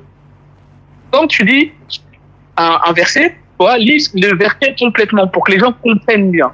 Quand tu as dit au commencement était la parole, là, la parole existait déjà. Elle te dit que la parole était déjà existante avant même le commencement. La parole était avec Dieu et la parole était Dieu. Pour les musulmans qui connaissent leur Coran, dans le Coran, c'est appelé la parole de Dieu. Kalimat. Allah. Et cette parole-là, justement, dans le contexte, qui ne veut pas vous dire. Justement, on va le dire, parce qu'il ne veut pas le dire, le pasteur. On va vous le dire. Et là, on va vous dire clairement qui est Jésus. Au commencement, ça c'est Jean 1:1. Pour tous les musulmans, prenez votre Bible si vous en avez une, par Jean 1:1. On va lire clairement qui est Jésus. Au commencement, la parole existait déjà. Elle était déjà là au commencement. Même avant le commencement, elle était déjà là. Elle était avec Dieu et la parole était Dieu. Donc cette même parole-là, c'était Dieu. On va continuer de dire. Elle était au commencement avec Dieu. Tout a été fait par elle. Rien de ce qui a été fait n'a été fait sans elle. Donc cette parole-là a tout créé, les créateurs. En elle, il y a la vie. Et cette vie était la lumière des êtres humains. La lumière brille dans les ténèbres et les ténèbres ne l'ont pas accueillie. Il y a eu un homme envoyé par Dieu, son nom était Jean. Il vint comme témoin pour rendre témoignage à la lumière, afin que tous croient par lui. Il n'était pas la lumière, mais il vint pour rendre témoignage à la lumière. Cette lumière était la vraie lumière qui, en venant dans le monde, éclaire tout être humain.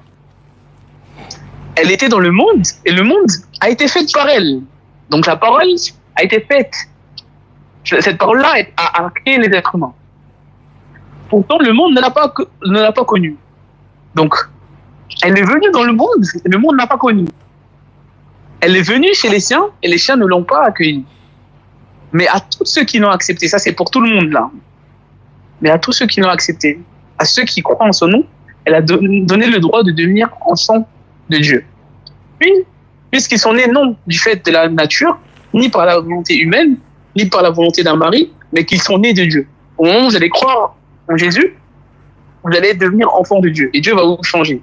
Maintenant, regardez, cette parole-là, on va vous dire qu'est-ce qu'elle a fait la parole. Et la parole, verset 14, c'est faite homme.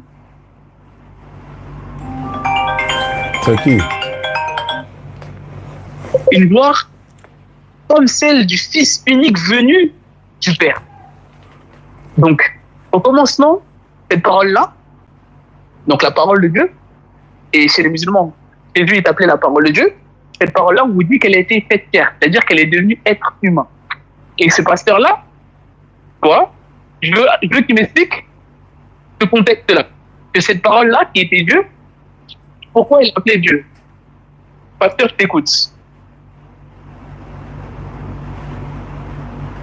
Voilà, tu as parlé, tu as vu que je n'ai pas répondu, je n'ai pas interrompu, tu as remarqué? Oui, vas-y, pasteur. Mais s'il te plaît, avant que tu commences, ne mens pas aux gens, s'il te plaît, ne mens pas. Juste, c'est ça que je te demande, ne commets pas des péchés inutiles. Les gens, le péché, c'est pas un jeu, les gens. Faut pas jouer avec le péché. Donc, quand tu dis les choses, dis-le dans le contexte et ne mens pas aux gens. Ça sert à rien. Tu peux y aller. On t'écoute. D'accord. Donc, je te prie de ne pas m'interrompre quand je parle. En tout cas, il ne faut pas m'interrompre. Parce que si tu m'interromps, ça veut dire qu'en réalité, c'est toi le vrai menteur. Parce que celui qui interrompt quelqu'un, alors que tu lui donnes la permission de parler, ça veut dire que tu as peur que ceux qui nous écoutent découvrent la vérité. Jean chapitre 1 dit quoi? Au commencement était la parole. Quand on dit au commencement était la parole, Dieu, il est avant le commencement ou bien il est au commencement? La Bible dit que Dieu, il est l'éternel, c'est-à-dire celui qui n'a ni commencement. Donc Dieu, là, avant le commencement, il existait. Je prends un exemple. On dit au commencement de la France était Dupont. Quand on dit au commencement de la France était Dupont, ça veut dire quoi? Ça veut dire quoi? Que la France, là, a commencé avec Dupont. Donc Dupont est le premier citoyen de la France. Donc lorsqu'on dit au commencement était la parole, c'est pour dire que de tout ce que Dieu a créé là, ce qui a créé en premier, ce qui fut en premier là, c'est la parole. Donc la parole est la première œuvre de Dieu. Or, est-ce que Dieu, il existait de toute éternité ou bien il y a un moment qu'il a commencé à exister? Non. Mais le verset dit quoi? La parole qui fut au commencement là, elle était avec Dieu. Le Dieu avec qui la parole était là, c'est qui? Si la parole là est Dieu lui-même, le Dieu avec qui la parole était là, c'est qui? Maintenant, après, ils ont dit, et la parole est Dieu. C'est là que toi, tu ne comprends pas. Je prends un exemple. On dit, fils de Jésus, comme ça tu t'appelles. Fils de Jésus était avec l'Américain. Et fils de Jésus était américain. Je répète, fils de Jésus était avec l'Américain. Et fils de Jésus était américain. Tu comprends? Quand on dit fils de Jésus était avec l'Américain, l'Américain avec qui tu étais là, ce n'est pas toi.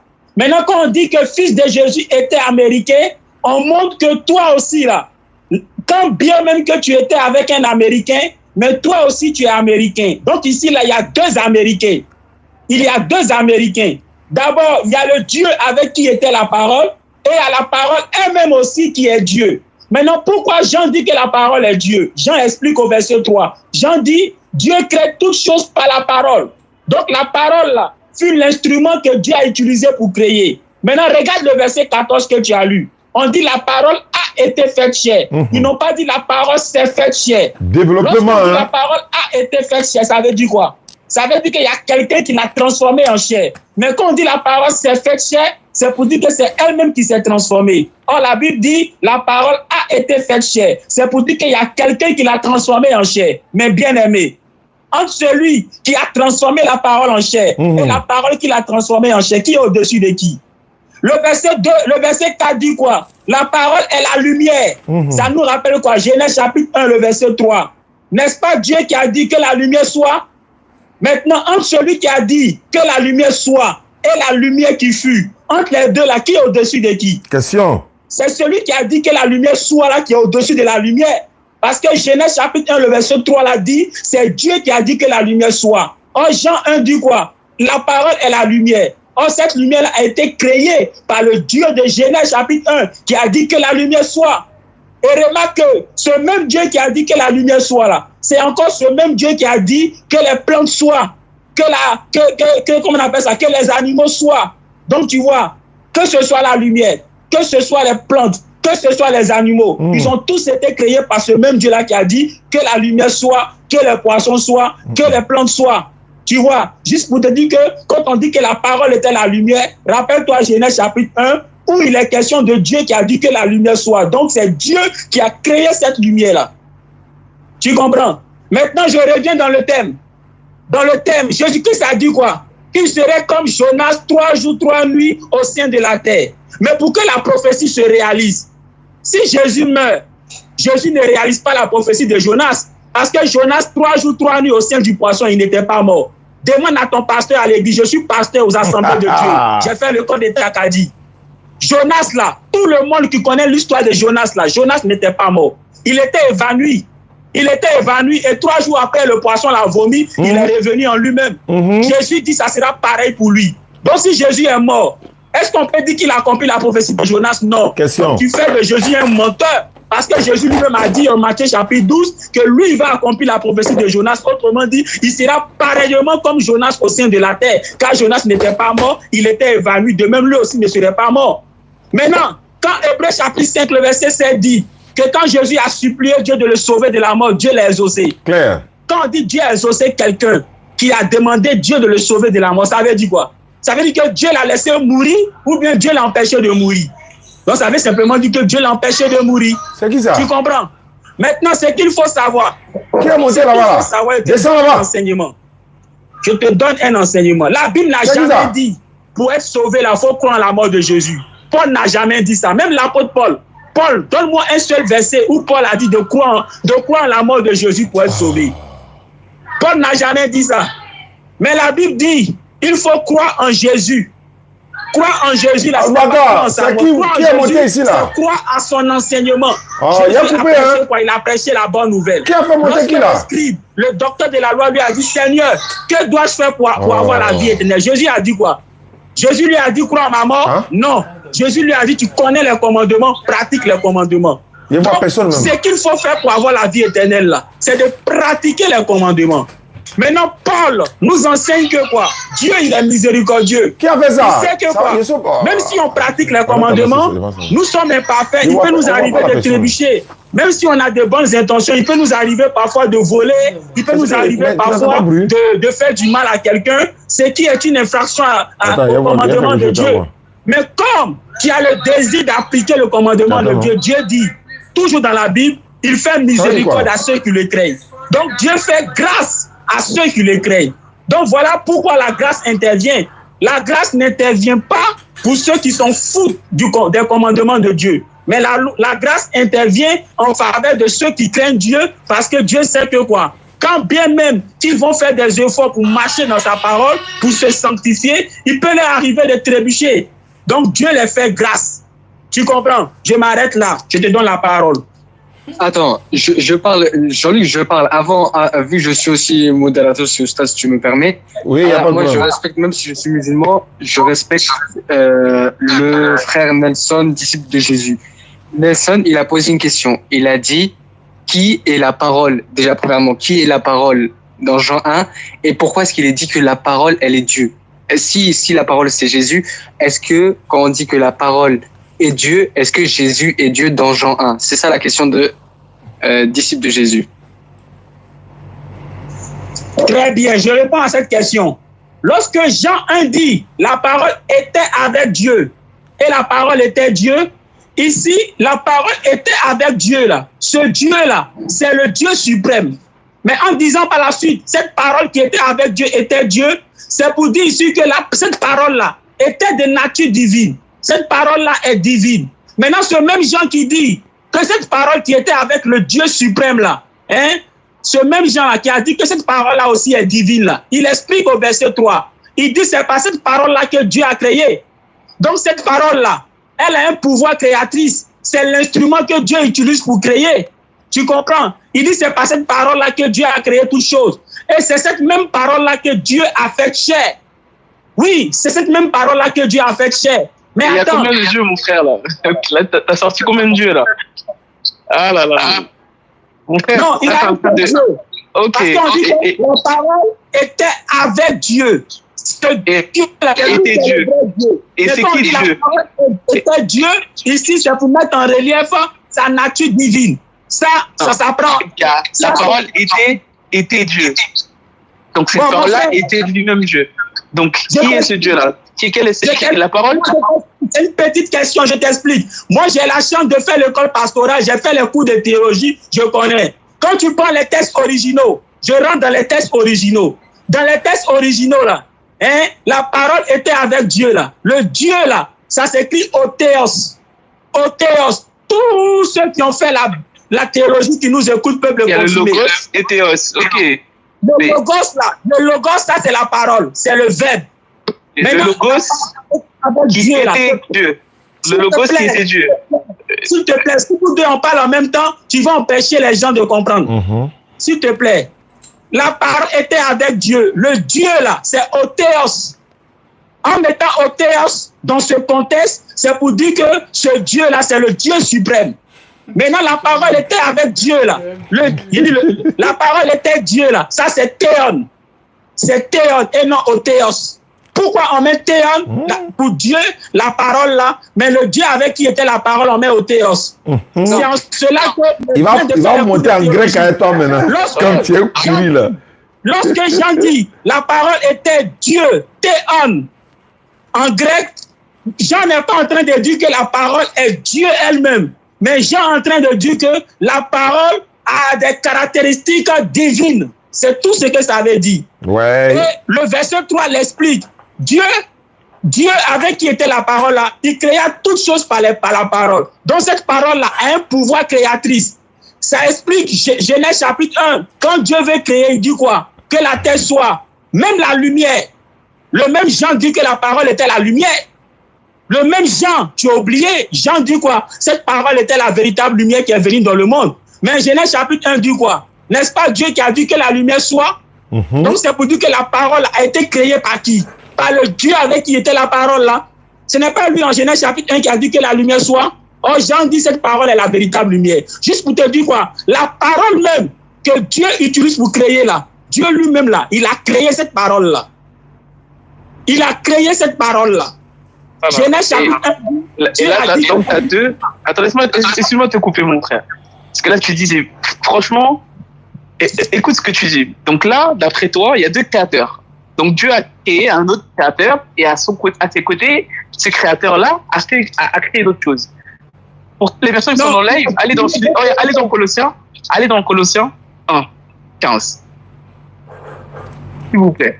Parce que là, il a transporté le gars dans la divinité. Là, tu es en train de dire qu'il y a deux créateurs. Donc Dieu a créé quelqu'un. Donc sa parole a été créée. Donc on sait très bien que la parole de Dieu est éternelle. Dieu ne peut pas créer sa parole. Voilà. Comme les musulmans qui croient au Coran, le Coran c'est la parole de Dieu. Elle n'a pas été créée, la parole de Dieu. Elle est éternelle, la parole de Dieu. Bref. aller dans Colossiens et on va vous montrer qui est ce Jésus-là. Colossiens 1,15. Le Fils est l'image du Dieu invisible, le premier-né de toute la création. Donc ça, c'est son autorité qu'il a sur la création.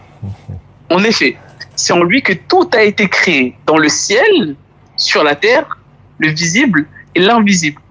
Trône, souveraineté, domination, autorité, tout a été créé par lui et pour lui.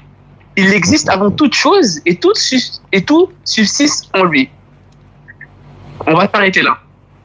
Si toute chose a été créée par lui, comment lui-même qui a été créé, toi, dans ce contexte-là, peut créer toute chose? Parce que si, là, il a écrit toute chose a été créée par lui.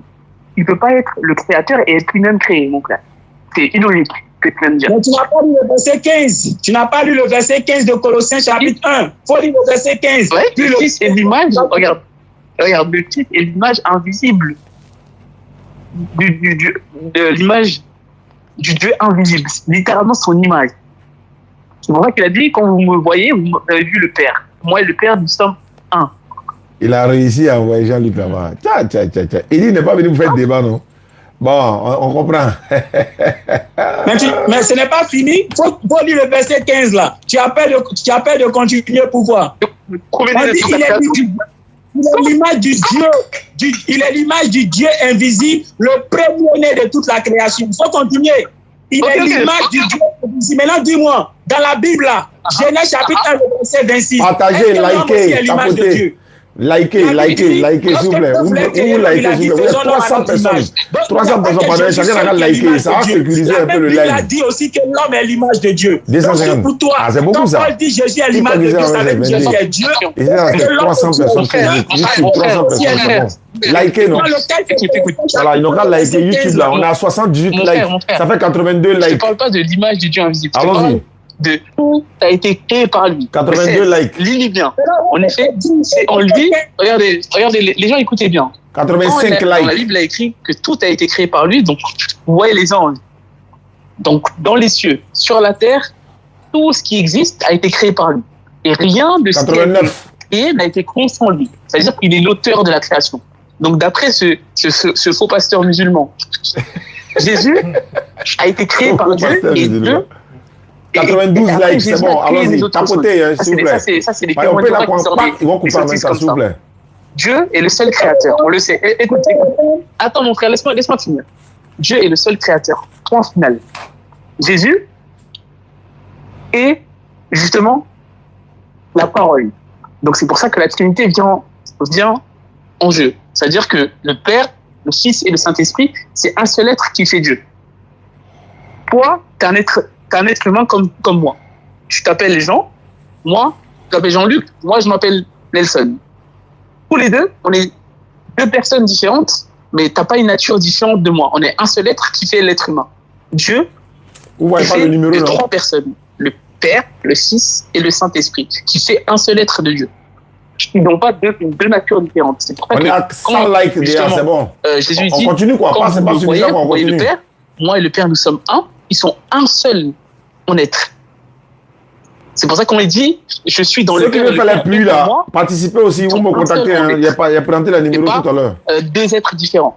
Et deux personnes bien distinctes, ils sont un seul être. Et les deux sont créateurs. C'est pas Dieu qui a créé quelqu'un d'autre pour créer des autres choses. Non, il y a un seul créateur. 05 94 87 58 voilà. 58.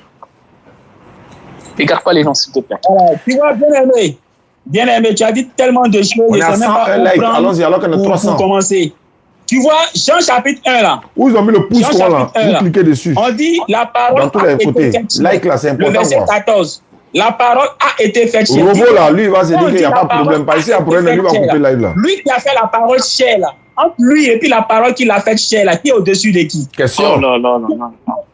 Réponds d'abord. Je vais m'arrêter là parce que je crois qu'il fait non. On dit la parole a été faite chair. Lui qui a transformé la parole en chair. Ça, c'est anti-chrétien. Comment nous, on va s'en sortir dans ça là? Ça dit, entre vous-même là, vous ne vous attendez même pas. C'est elle-même qui a la vision de ce terre.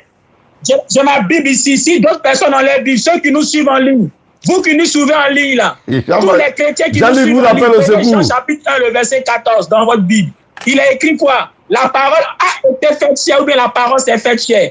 Prenez dans votre Bible, vous allez nous dire. Jean chapitre 1, le verset 14. Vous qui nous suivez en ligne, prenez. C'est la parole a été faite chair ou bien la parole est faite chair.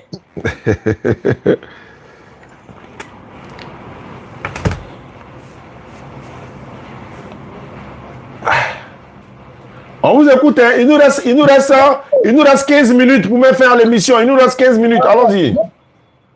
Je vais rebondir 5 minutes. Il va rebondir 5 minutes. Et puis peut-être qu'on va se laisser. Donc, ce que je voulais dire, bien-aimé, tu as dit quoi? Tu as dit que Colossiens là, Jésus est l'image de Dieu là. Ça veut dire qu'il est Dieu. Bien-aimé, tu ne lis pas ta Bible. La Bible aussi. Oh là là. Si tu es bien-aimé, c'est vérité parce que. Likez, partagez, et puis voilà. Bien-aimé. Quand tu parlais, je me suis tué. Elle a bienséance de te taire. Parce que quand tu parles pendant que je parle, ça veut dire que tu veux empêcher les gens de comprendre la vérité. Or, quand tu es dans la vérité, garde ton sang-froid comme je le fais, et puis après, tu vas intervenir.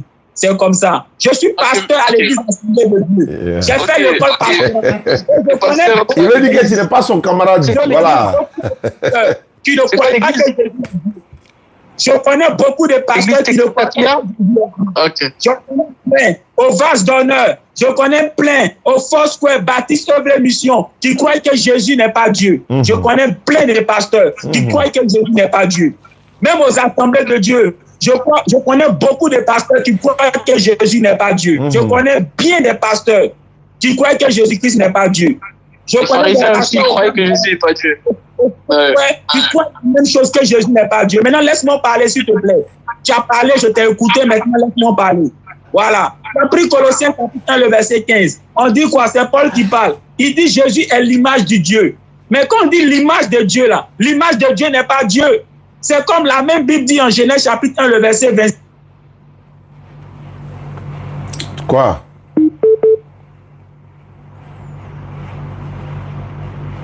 Il va pas me dire c'est coupé?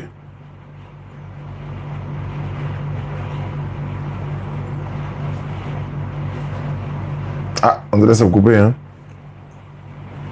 Bon. Non, le téléphone l'a chauffé, non? Donc, je pense que ça a coupé. Recherche d'Android. On dit quoi? Recherche d'Android, quoi? Bon.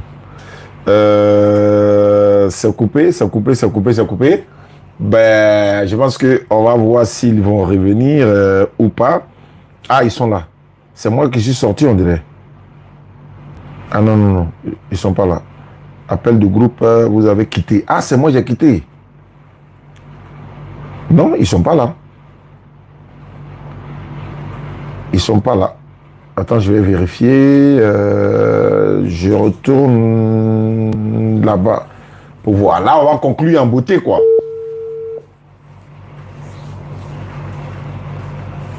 Bon. Non, c'est pas bon. Parce que voilà, c'est pas bon. Je pense que il y a eu un souci. D'accord, c'est pas bien grave, Inch'Allah. En tout cas, merci beaucoup à vous qui êtes restés si nombreux. On va pas relancer ça. On va attendre peut-être demain, Inch'Allah, ou vendredi. Merci à ceux qui nous ont suivis à travers le monde. Voilà, le numéro pour faire les puits et les puits châteaux, ou bien ceux qui veulent s'associer au 15 pour faire les puits, vous nous contactez au 05 94 87 58 58. Voilà, 05 94 87 58 58. Ceux qui veulent participer aux 15 personnes qu'on veut sensibiliser ou encore rassembler pour faire le premier puits château. Et ceux qui veulent en faire personnellement, vous pouvez nous contacter déjà. 05 94 87 58 58. L'indicatif de la Côte d'Ivoire, c'est le plus 225. Les chapeaux sont disponibles. Mon petit est là, il est juste en face. Il a fait venir ces chapeaux-là de l'Arabie Saoudite à la Mecque. Donc, il y a le Pashtun qui est là, il y a celui-là qui est là. Donc, c'est ce que je porte en ce moment. Donc, certains avaient besoin de ces chapeaux. Elles sont disponibles au bureau ici. Vous appelez, on va vous donner, voilà, vous pouvez payer la livraison et puis vous venir livrer, Inch'Allah. D'accord. Voilà, c'est quel numéro ils peuvent appeler? 05 pour appeler pour les châteaux, hein, 05, chapeau. chapeau. Pour les chapeaux, là, 05 54 90 71. Hein? 33 à la fin. Il tourne déjà. Hey, Jean-Luc ne parle pas. Jean-Luc ne parle pas. Allô? Oui, salam alaikum, Oustaz. Oui, Jean-Luc ne parle plus, il a arrêté de parler. Non, moi j'étais sorti du live, moi j'étais sorti de la paix, je ne sais pas pourquoi, mais je pense que nous sommes à la... Tu as vu le texte de Colossiens chapitre 1, le verset 15 l'a dit quoi? Que Jésus-Christ est l'image de Dieu. Cette même Bible-là dit aussi que l'homme aussi est l'image de Dieu. Nous sommes à la conclusion, il a attaqué en même temps. Verset 26, Dieu dit faisons l'homme à notre image. Donc il n'y a pas que Jésus dans la Bible qui est appelé l'image de Dieu. Même l'homme aussi est appelé l'image de Dieu. Maintenant, Colossiens 1,15 dit quoi? Jésus-Christ est le premier de toute la création, bien aimé. Même si tu vas à l'église et que ton pasteur te ment en te disant que Jésus-Christ est Dieu, au moins là, tu as un cerveau. Le cerveau là, c'est Dieu qui a créé, c'est pas ton pasteur qui a créé. Donc le fonctionnement du cerveau là, c'est Dieu qui a mis ça dedans, c'est pas ton pasteur qui a mis ça dedans. On a qu'à liker là. En Colossiens 1,15 que Jésus-Christ est le premier de toute la création, ça veut dire quoi? Ça veut dire que Jésus-Christ est la première créature de Dieu. C'est du français que Paul est en train de dire ici. Donc Dieu a créé Jésus, c'est ce que ça veut dire. Jésus-Christ est une créature. Maintenant le verset 16 dit quoi? Dieu, après avoir créé Jésus, par Jésus, il va créer toutes choses. On retrouve la même idée en Hébreux chapitre 1, le verset 2, où ici il est dit que c'est par le Fils que Dieu créa l'univers. Note bien, c'est Dieu qui crée, mais il crée comment? Par le Fils. D'ailleurs, Jésus-Christ lui-même n'a jamais dit que c'est lui qui a créé. Quand tu prends Marc chapitre 13, Jésus-Christ dit quoi? Que c'est Dieu qui a créé le monde. C'est Jésus même qui parle. Il ne dit pas que c'est lui qui a créé le monde. Il dit que c'est Dieu qui a créé le monde. Mais attends. Si Jésus lui-même de sa bouche dit que ce n'est pas lui et que c'est Dieu qui a créé, toi tu es qui pour dire à Jésus, pour faire dire à Jésus ce qu'il n'a pas dit? Apocalypse chapitre 3, le verset 14. Jésus lui-même dit qu'il est le commencement de la création de Dieu. Mais attends, même si ton pasteur te ment, mais il faut que tu aies l'intelligence pour comprendre que quand Jésus dit qu'il est le commencement de la création de Dieu, Jésus-Christ parle dans du français. Il est en train de te dire quoi? Il est en train de te dire qu'il est la première créature de Dieu. Tu penses que c'est pour rien que Dieu ait permis qu'on traduise la Bible en français, en anglais et autres? Si Dieu a permis qu'on traduise la Bible, qui était en araméen, qui était en hébreu dans ta langue, c'est pour que toi là, tu puisses comprendre. Parce que Dieu, il est intelligent et il t'a créé intelligent. Je connais des pasteurs assemblés de Dieu, des pasteurs vagues d'honneur, Foursquare, Œuvre Mission. Tu crois que Jésus n'est pas Dieu? Ils sont pleins. Ils sont pleins. En tout cas. J'en connais plein, même des fidèles. Donc là, soyons sérieux. Revenons à la Bible. 1 Corinthiens, chapitre 11, le verset 3. Paul dit quoi? Que Dieu est le chef de Jésus-Christ. Mais un Dieu qui est un chef. Toi, pour toi, Jésus est Dieu. Ton pasteur t'a menti que Jésus est Dieu. Mais Paul dit, 1 Corinthiens 11, 3, que c'est Dieu qui est le chef de Jésus. Le Dieu qui est le chef de Jésus, là, c'est qui? Ton pasteur te ment que c'est l'esprit de Jésus qui est Dieu. Luc chapitre 23. C'est qui est parti à lui de la divinité, nous n'est pas parti là-bas. Je remets mon esprit. Si c'est son esprit qui est Dieu, le Dieu à qui remet son esprit là, c'est qui? Tu as un cerveau. Ton cerveau là, c'est Dieu qui a créé. C'est pas ton pasteur qui a créé. Donc le cerveau que Dieu t'a donné là, c'est pour réfléchir. Jésus a dit quoi à ses disciples? Êtes-vous encore pour ne pas comprendre ces choses? Utilise l'intelligence que Dieu t'a donnée pour comprendre sa parole. L'apôtre Paul dit quoi en Romains chapitre 1, le verset 20? Il dit, car les qualités de Dieu sont manifestes dans toute la création. Rien qu'en observant la création de Dieu, on voit sa divinité, sa puissance éternelle. Tu vois, Paul est en train de dire que l'intelligence, le cerveau que Dieu nous a donné, et que tu as là, ça te permet de pouvoir comprendre Dieu, rien qu'en observant sa création. Tu vois, Jésus-Christ en Luc chapitre 6, le verset 12, la Bible dit quoi? Jésus-Christ priait. Est-ce que Dieu peut prier? Est-ce que Dieu peut prier? Lui qui est Dieu, là, il va prier qui? Mais la Bible dit que Jésus-Christ priait. Jean chapitre 17, le verset 1. La Bible dit quoi? Jésus prie en levant les yeux vers le ciel. Mais attends, quand quelqu'un prie et puis il lève les yeux vers le ciel, c'est pour se prier lui-même ou c'est pour prier quelqu'un qui est dans le ciel? Quand Jésus-Christ, en Jean chapitre 11, avant de ressusciter Lazare, il prie en disant, Père, je sais que tu m'exauces toujours, mais c'est à cause de ceux qui sont là que je te prie. Et puis après, il dit, Lazare sort. Lui qui prie en appelant Père, là, c'est qui? C'est qui? Maintenant, tu vas me dire que Jésus faisait les miracles, donc il est Dieu. La Bible dit que c'est Dieu qui faisait les miracles par Jésus. Jean chapitre 3, Nicodème a dit quoi à Jésus? Maître, nous savons que ce que tu fais là, c'est Dieu qui le fait à travers de toi. C'est Nicodème même qui a dit ça. L'aveugle que Jésus a guéri, quand on lui a demandé, que penses-tu de celui qui t'a guéri? Il a dit quoi? Il dit, je sais que c'est Aïcha, un ton prophète. combat. Toi qui n'es pas aveugle physiquement, là, toi à qui Dieu a donné cerveau, là, c'est toi qui penches gauche, tu penches de façon maladroite. Mais soyons sérieux. Je connais plein de pasteurs, plein de pasteurs qui croient que Jésus-Christ n'est pas Dieu. Tu sais, cette histoire de Jésus-Christ est Dieu, là. C'est l'église catholique qui l'a envoyé. Demande à ton pasteur. Tu appartiens à une église, non, demande à ton pasteur. Le concile de Nicée, en l'an avec Constantin, avec l'empereur Constantin. C'est l'église catholique qui a fait de Jésus Dieu. Et ça, on l'enseigne dans toutes les écoles pastorales. Tous ceux qui sont devenus pasteurs, qui ont fait l'école pastorale, le savent. Est-ce que ton pasteur t'a dit ça? Jamais. Mais non, même s'il ne t'a pas dit, va sur Internet, tu as un cerveau. Le cerveau que Dieu nous a créé, là, c'est pour réfléchir. Va sur Internet, fais des recherches. Il faut laisser Nelson y répondre. La Bible dit quoi? Que nous-mêmes, là, nous devons éprouver la parole de Dieu. Est-ce que toi-même, là, tu éprouves la parole de Dieu ou bien tu te contentes seulement de... Il est démarré, hein? Là. Je suis pasteur. J'ai fait l'école pastorale. Et j'ai appris beaucoup de choses étant pasteur aux assemblées de Dieu. C'est lors du concile d'Élysée qu'ils ont fait de Jésus Dieu. Mais avant le concile de Nicée, Jésus n'était pas Dieu.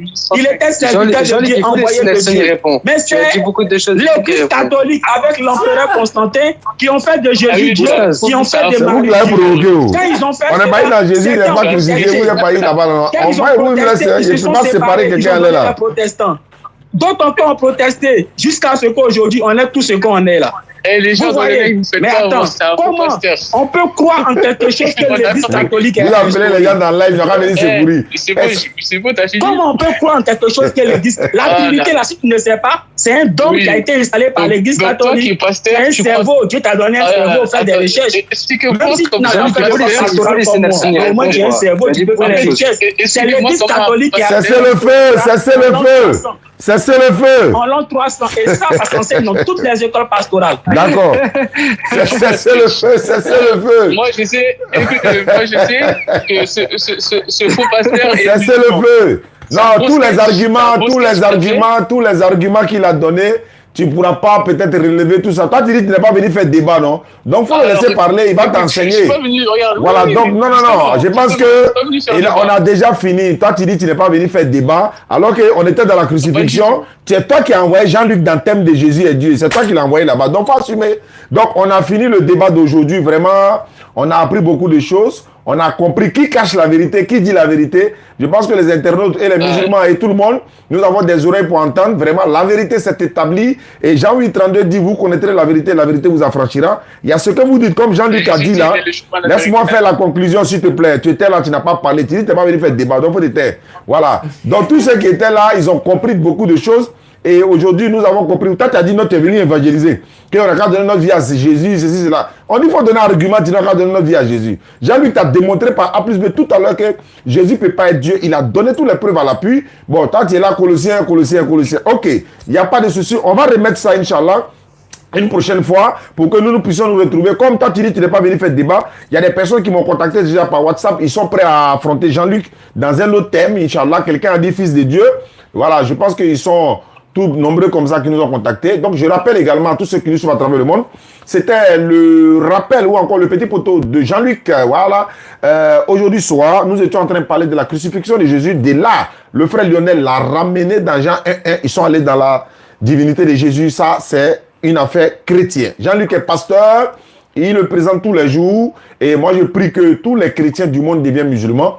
Et s'ils deviennent musulmans, Inch'Allah, ils seront sauvés. Et moi-même, j'ai échangé ce matin avec quelqu'un qui est au Sénégal. Et voilà, il a dit qu'on va parler du salut. Et d'ailleurs, quelqu'un est en train de se préparer pour nous inviter au Sénégal. Nous sommes en train de préparer ça, Inch'Allah. Et dans la semaine prochaine, nous serons dans un pays africain. Et dans ce pays africain, Inch'Allah, vous allez savoir beaucoup de choses, Inch'Allah. Vraiment, merci beaucoup à Jean-Luc. Merci à le frère qui est en ligne. Dès qu'il y a du nouveau, on va vous revenir. Et puis, voilà, on va essayer de donner plus de détails à ces échanges-là, Inch'Allah. Merci beaucoup à vous. Et n'oubliez pas de nous contacter, ceux qui veulent faire. Je leur dis tous les jours, hein, parce qu'il y en a qui voient les vidéos en retard. Certains voient les vidéos, certains se disent, mais j'avais pas vu. Donc, je ne fais que répéter. Voilà, ceux qui veulent faire des puits et des puits châteaux, ils peuvent nous contacter. On va les aider, Inch'Allah, à pouvoir réaliser ces puits châteaux-là. Et puis également, il y a 15 personnes qui ont été... Voilà, j'ai demandé à 15 personnes de s'associer pour qu'on réalise un puits château à la mémoire de leurs parents. Ils n'ont pas pu faire partie, maman et papa, à la Mecque, au pèlerinage. Ils peuvent s'associer à nous pour que on puisse réaliser, Inch'Allah, ce puits château à la mémoire de leurs parents, Inch'Allah. Merci beaucoup à vous qui nous suivez à travers le monde. On ne va pas terminer sans passer par notre papa, Aboubacar Konaté. Voilà, le numéro c'est le 05 94 87 58 58. Vous pouvez m'envoyer un message sur WhatsApp, je vous envoie les informations. Et puis vous allez voir tous les détails, Inch'Allah. Ce sont les numéros WhatsApp. Et demain, on se retrouve à l'espace Figayo, le laboratoire Ismaël Aka Oussaz-Diané, tous les membres de la DDR nous seront là. Quelqu'un veut faire débat avec la DDR, ils sont les bienvenus. C'est ça aussi la da'wa. Il y a des gens qui sont à l'intérieur ou encore dans des pays. Nous leur avons dit ceci, si vous avez des vêtements que vous ne portez pas, beaucoup de vêtements des enfants, etc., vous mettez dans une barrique, vous expédiez en Côte d'Ivoire, nous allons prendre pour aller faire des dons sur la route DE, n'est-ce pas, en partance pour faire les puits. On peut distribuer ça aux enfants, on peut distribuer ça aux jeunes, voilà, ceux qui vont au champ, etc. Ça aussi, c'est beaucoup de choses, bonne action. Donc, les numéros sont là, comme vous le savez. Hein. Voilà, vous êtes en France, en Allemagne, aux États-Unis, partout où vous êtes, vous avez des vêtements, ou vos enfants ont des vêtements qui sont là, vous ne portez pas. Mettez-les tous ensemble, mettez dans une barrique, expédiez en Côte d'Ivoire, la DDR va récupérer ça. Quand on ira faire les puits dans les brousses et tout ça, on va distribuer ça aux enfants démunis. Ça serait une joie. Et on va filmer tout ça pour vous envoyer, Inch'Allah.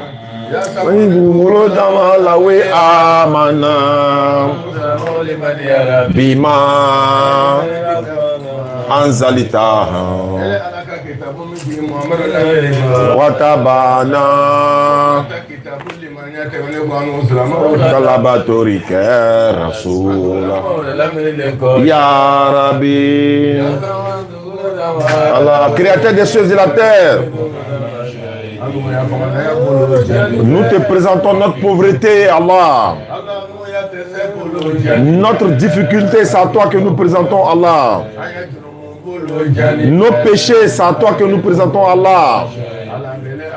C'est toi que nous implorons secours, Allah. Allah, nous n'allons pas implorer les anges, jamais. On ne va pas expliquer nos problèmes au génie également, non, non, non. On ne va pas expliquer nos problèmes à nos semblables, non. Allah, c'est vers toi que nous faisons recours. Allah, si tu n'as pas pitié de nous pour régler nos problèmes, en dehors de toi, il n'y a pas quelqu'un qui peut régler ces problèmes, résoudre ces problèmes. Allah, nos enfants ont déconné, ils ont merdé. Allah, nous t'implorons, ramène nos enfants dans la voie de l'islam. Allah, l'épreuve a trouvé certains de nos enfants qui boivent l'alcool. Aujourd'hui, on dit l'alcool n'est pas interdit, voilà. C'est une épreuve. Il y a nos enfants, certains sont en train de dire que l'alcool n'est pas interdit, nos enfants sont éprouvés. Allah, on te demande pour l'amour du prophète sallam, il faut enlever l'alcool dans la bouche de nos enfants. Il y en a qui sont en train d'encourager la fornication. Il dit mèche n'est pas interdit. Tout ça là, ça est dedans. On te demande pardon. Il faut ramener nos enfants. Allah, on te demande pardon. Il faut enlever la fornication dans le comportement de nos enfants. Enlève dans nos comportements, nous-mêmes, nous tous. Allah, nous te demandons pardon d'avoir pitié de nous. Ah, chers frères et sœurs musulmans, c'est votre frère Aboubacar Konaté de la télévision Al-Bayan avec ses frères et ses élèves également. Qu'Allah facilite, on ira le voir très très bientôt. Depuis Ramadan, il dit on ira le voir, mais on va le voir, Inch'Allah. Papa, on arrive là-bas, Inch'Allah. Dans la Sonama, Barakallahu Fik. Merci beaucoup à vous. C'était Oussaz Diané depuis le studio de la DDR.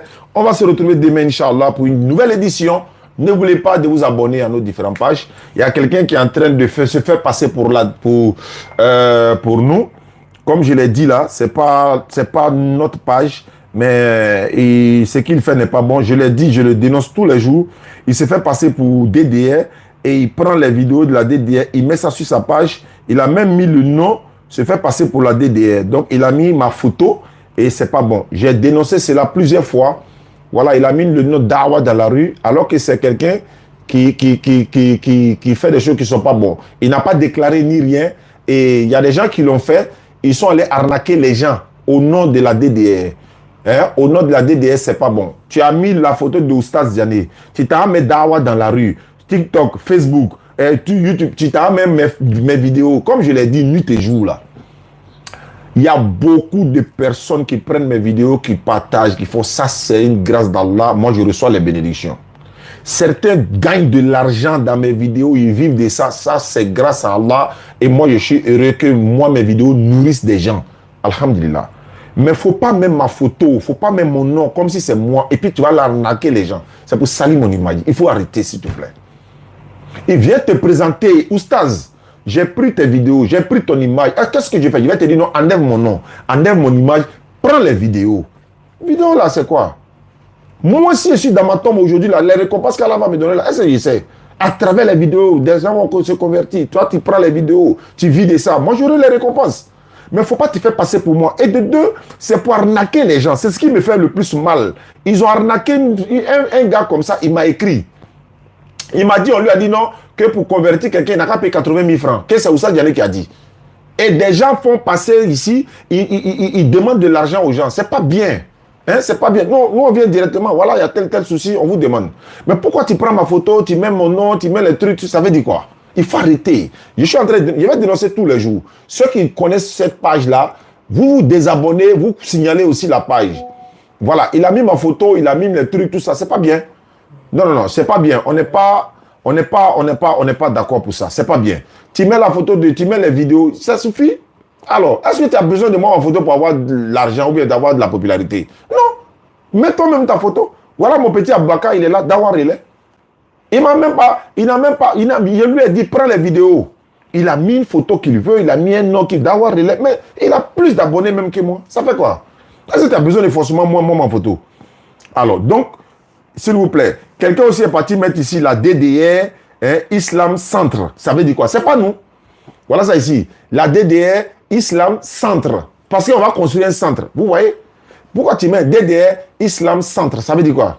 Nous, on va construire un centre. Toi, tu as créé une page. DDR, Islam Centre. C'est de l'arnaque, c'est du vol. Tant que vous ne venez pas vous présenter là, c'est de l'arnaque, c'est du vol. Le frère du Sénégal, Alpha, quand il a parlé de ça la dernière fois, dès qu'il a dit à un frère qui a une chaîne YouTube, Dawa dans la rue net, il faut qu'il rentre en contact avec moi. Il y avait un souci. Il y avait un souci parce qu'il y a des gens qui sont venus se plaindre. Et on allait trouver que ce n'était pas lui. Lui, il est venu me voir. Il a même dit, Oussal, si tu veux, il va changer le nom. Il dit, il ne faut pas changer le nom.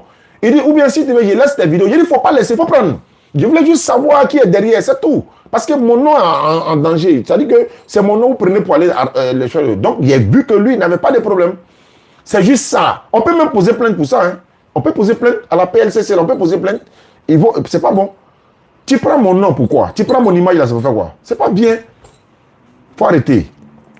Je vais continuer de dénoncer. On a beaucoup. Le service de communication de la DDR, d'ailleurs, même dès ce soir, je vais leur donner des instructions. Ils vont trouver tout ça. On va dénoncer tout ça là. On va partager pour dénoncer ça. C'est pas bien. Et il y a une page même qui a pris pour dire Ismaël Aka. Et puis c'est de la pornographie qui sont là-bas. Ça veut dire quoi? C'est pas nous. C'est pas bien, les gars. S'il vous plaît. Donc, je sais que la personne me suit. Je sais qu'il me suit. Voilà. Donc, il n'a qu'à arrêter. S'il vous plaît.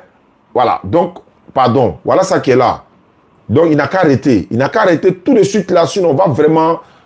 Voilà, c'est pas bon. Par la grâce d'Allah. Mes vidéos sont pleines là-bas comme ça. J'ai pas de problème avec ça. Ah, quand tu partages mes vidéos là, c'est la parole d'Allah qui s'en va. Quand tu partages les vidéos, c'est la parole d'Allah. Il y en a même là. Quand ils prennent les vidéos, quand ils partagent, là où moi, il met les numéros là, il coupe, il enlève. Où je parle, par exemple, il y en a même lui là, où il fait les conversions là. Lui, c'était un chrétien. Il s'appelle, je sais pas, c'est Shakina, quelque chose comme ça. Lui, c'était un chrétien. Alors qu'on est parti, lui dit, lui prend les vidéos, même où on fait conversion, là, il enlève. Où on donne les numéros, il enlève. Où le petit poteau monte un peu, c'est là-bas, il s'en va, mais ça quoi, ça veut dire quoi? Alors que d'autres prennent les vidéos, conversion, tout, il fait passer tout parce que c'est pour transmettre le message d'Allah, le message de l'islam. Donc, aidez-moi. Vous êtes nombreux ici. Vous nous aidez, on va signaler ces pages-là. Et ça, je vais continuer à le faire. Tant que la personne ne vient pas se présenter pour dire non, ah, Oustaz, c'est moi, désolé, voilà, j'avais fait ça. Il y a un frère qui a fait ça au Bénin. Mais quand moi j'ai vu, je suis en live dans TikTok de quelqu'un là-bas. Il dit, mais c'est quoi ça? Moi, je suis en live là-bas, quoi. Attends, moi, je suis assis à la maison. Moi, il m'a envoyé. Oh. Et puis, il a mis mon nom, il a mis ma photo. Il l'a contacté, il a dit non. Ils ont piraté mon premier compte. C'était pour avoir plus d'abonnés, donc il a fait ça. Il a dit, je n'ai pas dit non. Viens me demander au moins pourquoi tu prends mon image pour aller l'utiliser sans mon autorisation. Même si on a une personnalité publique là, on peut poser des plaintes.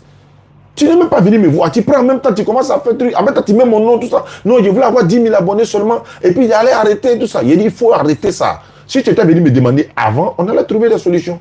S'il vous plaît. Merci beaucoup. Et à la prochaine.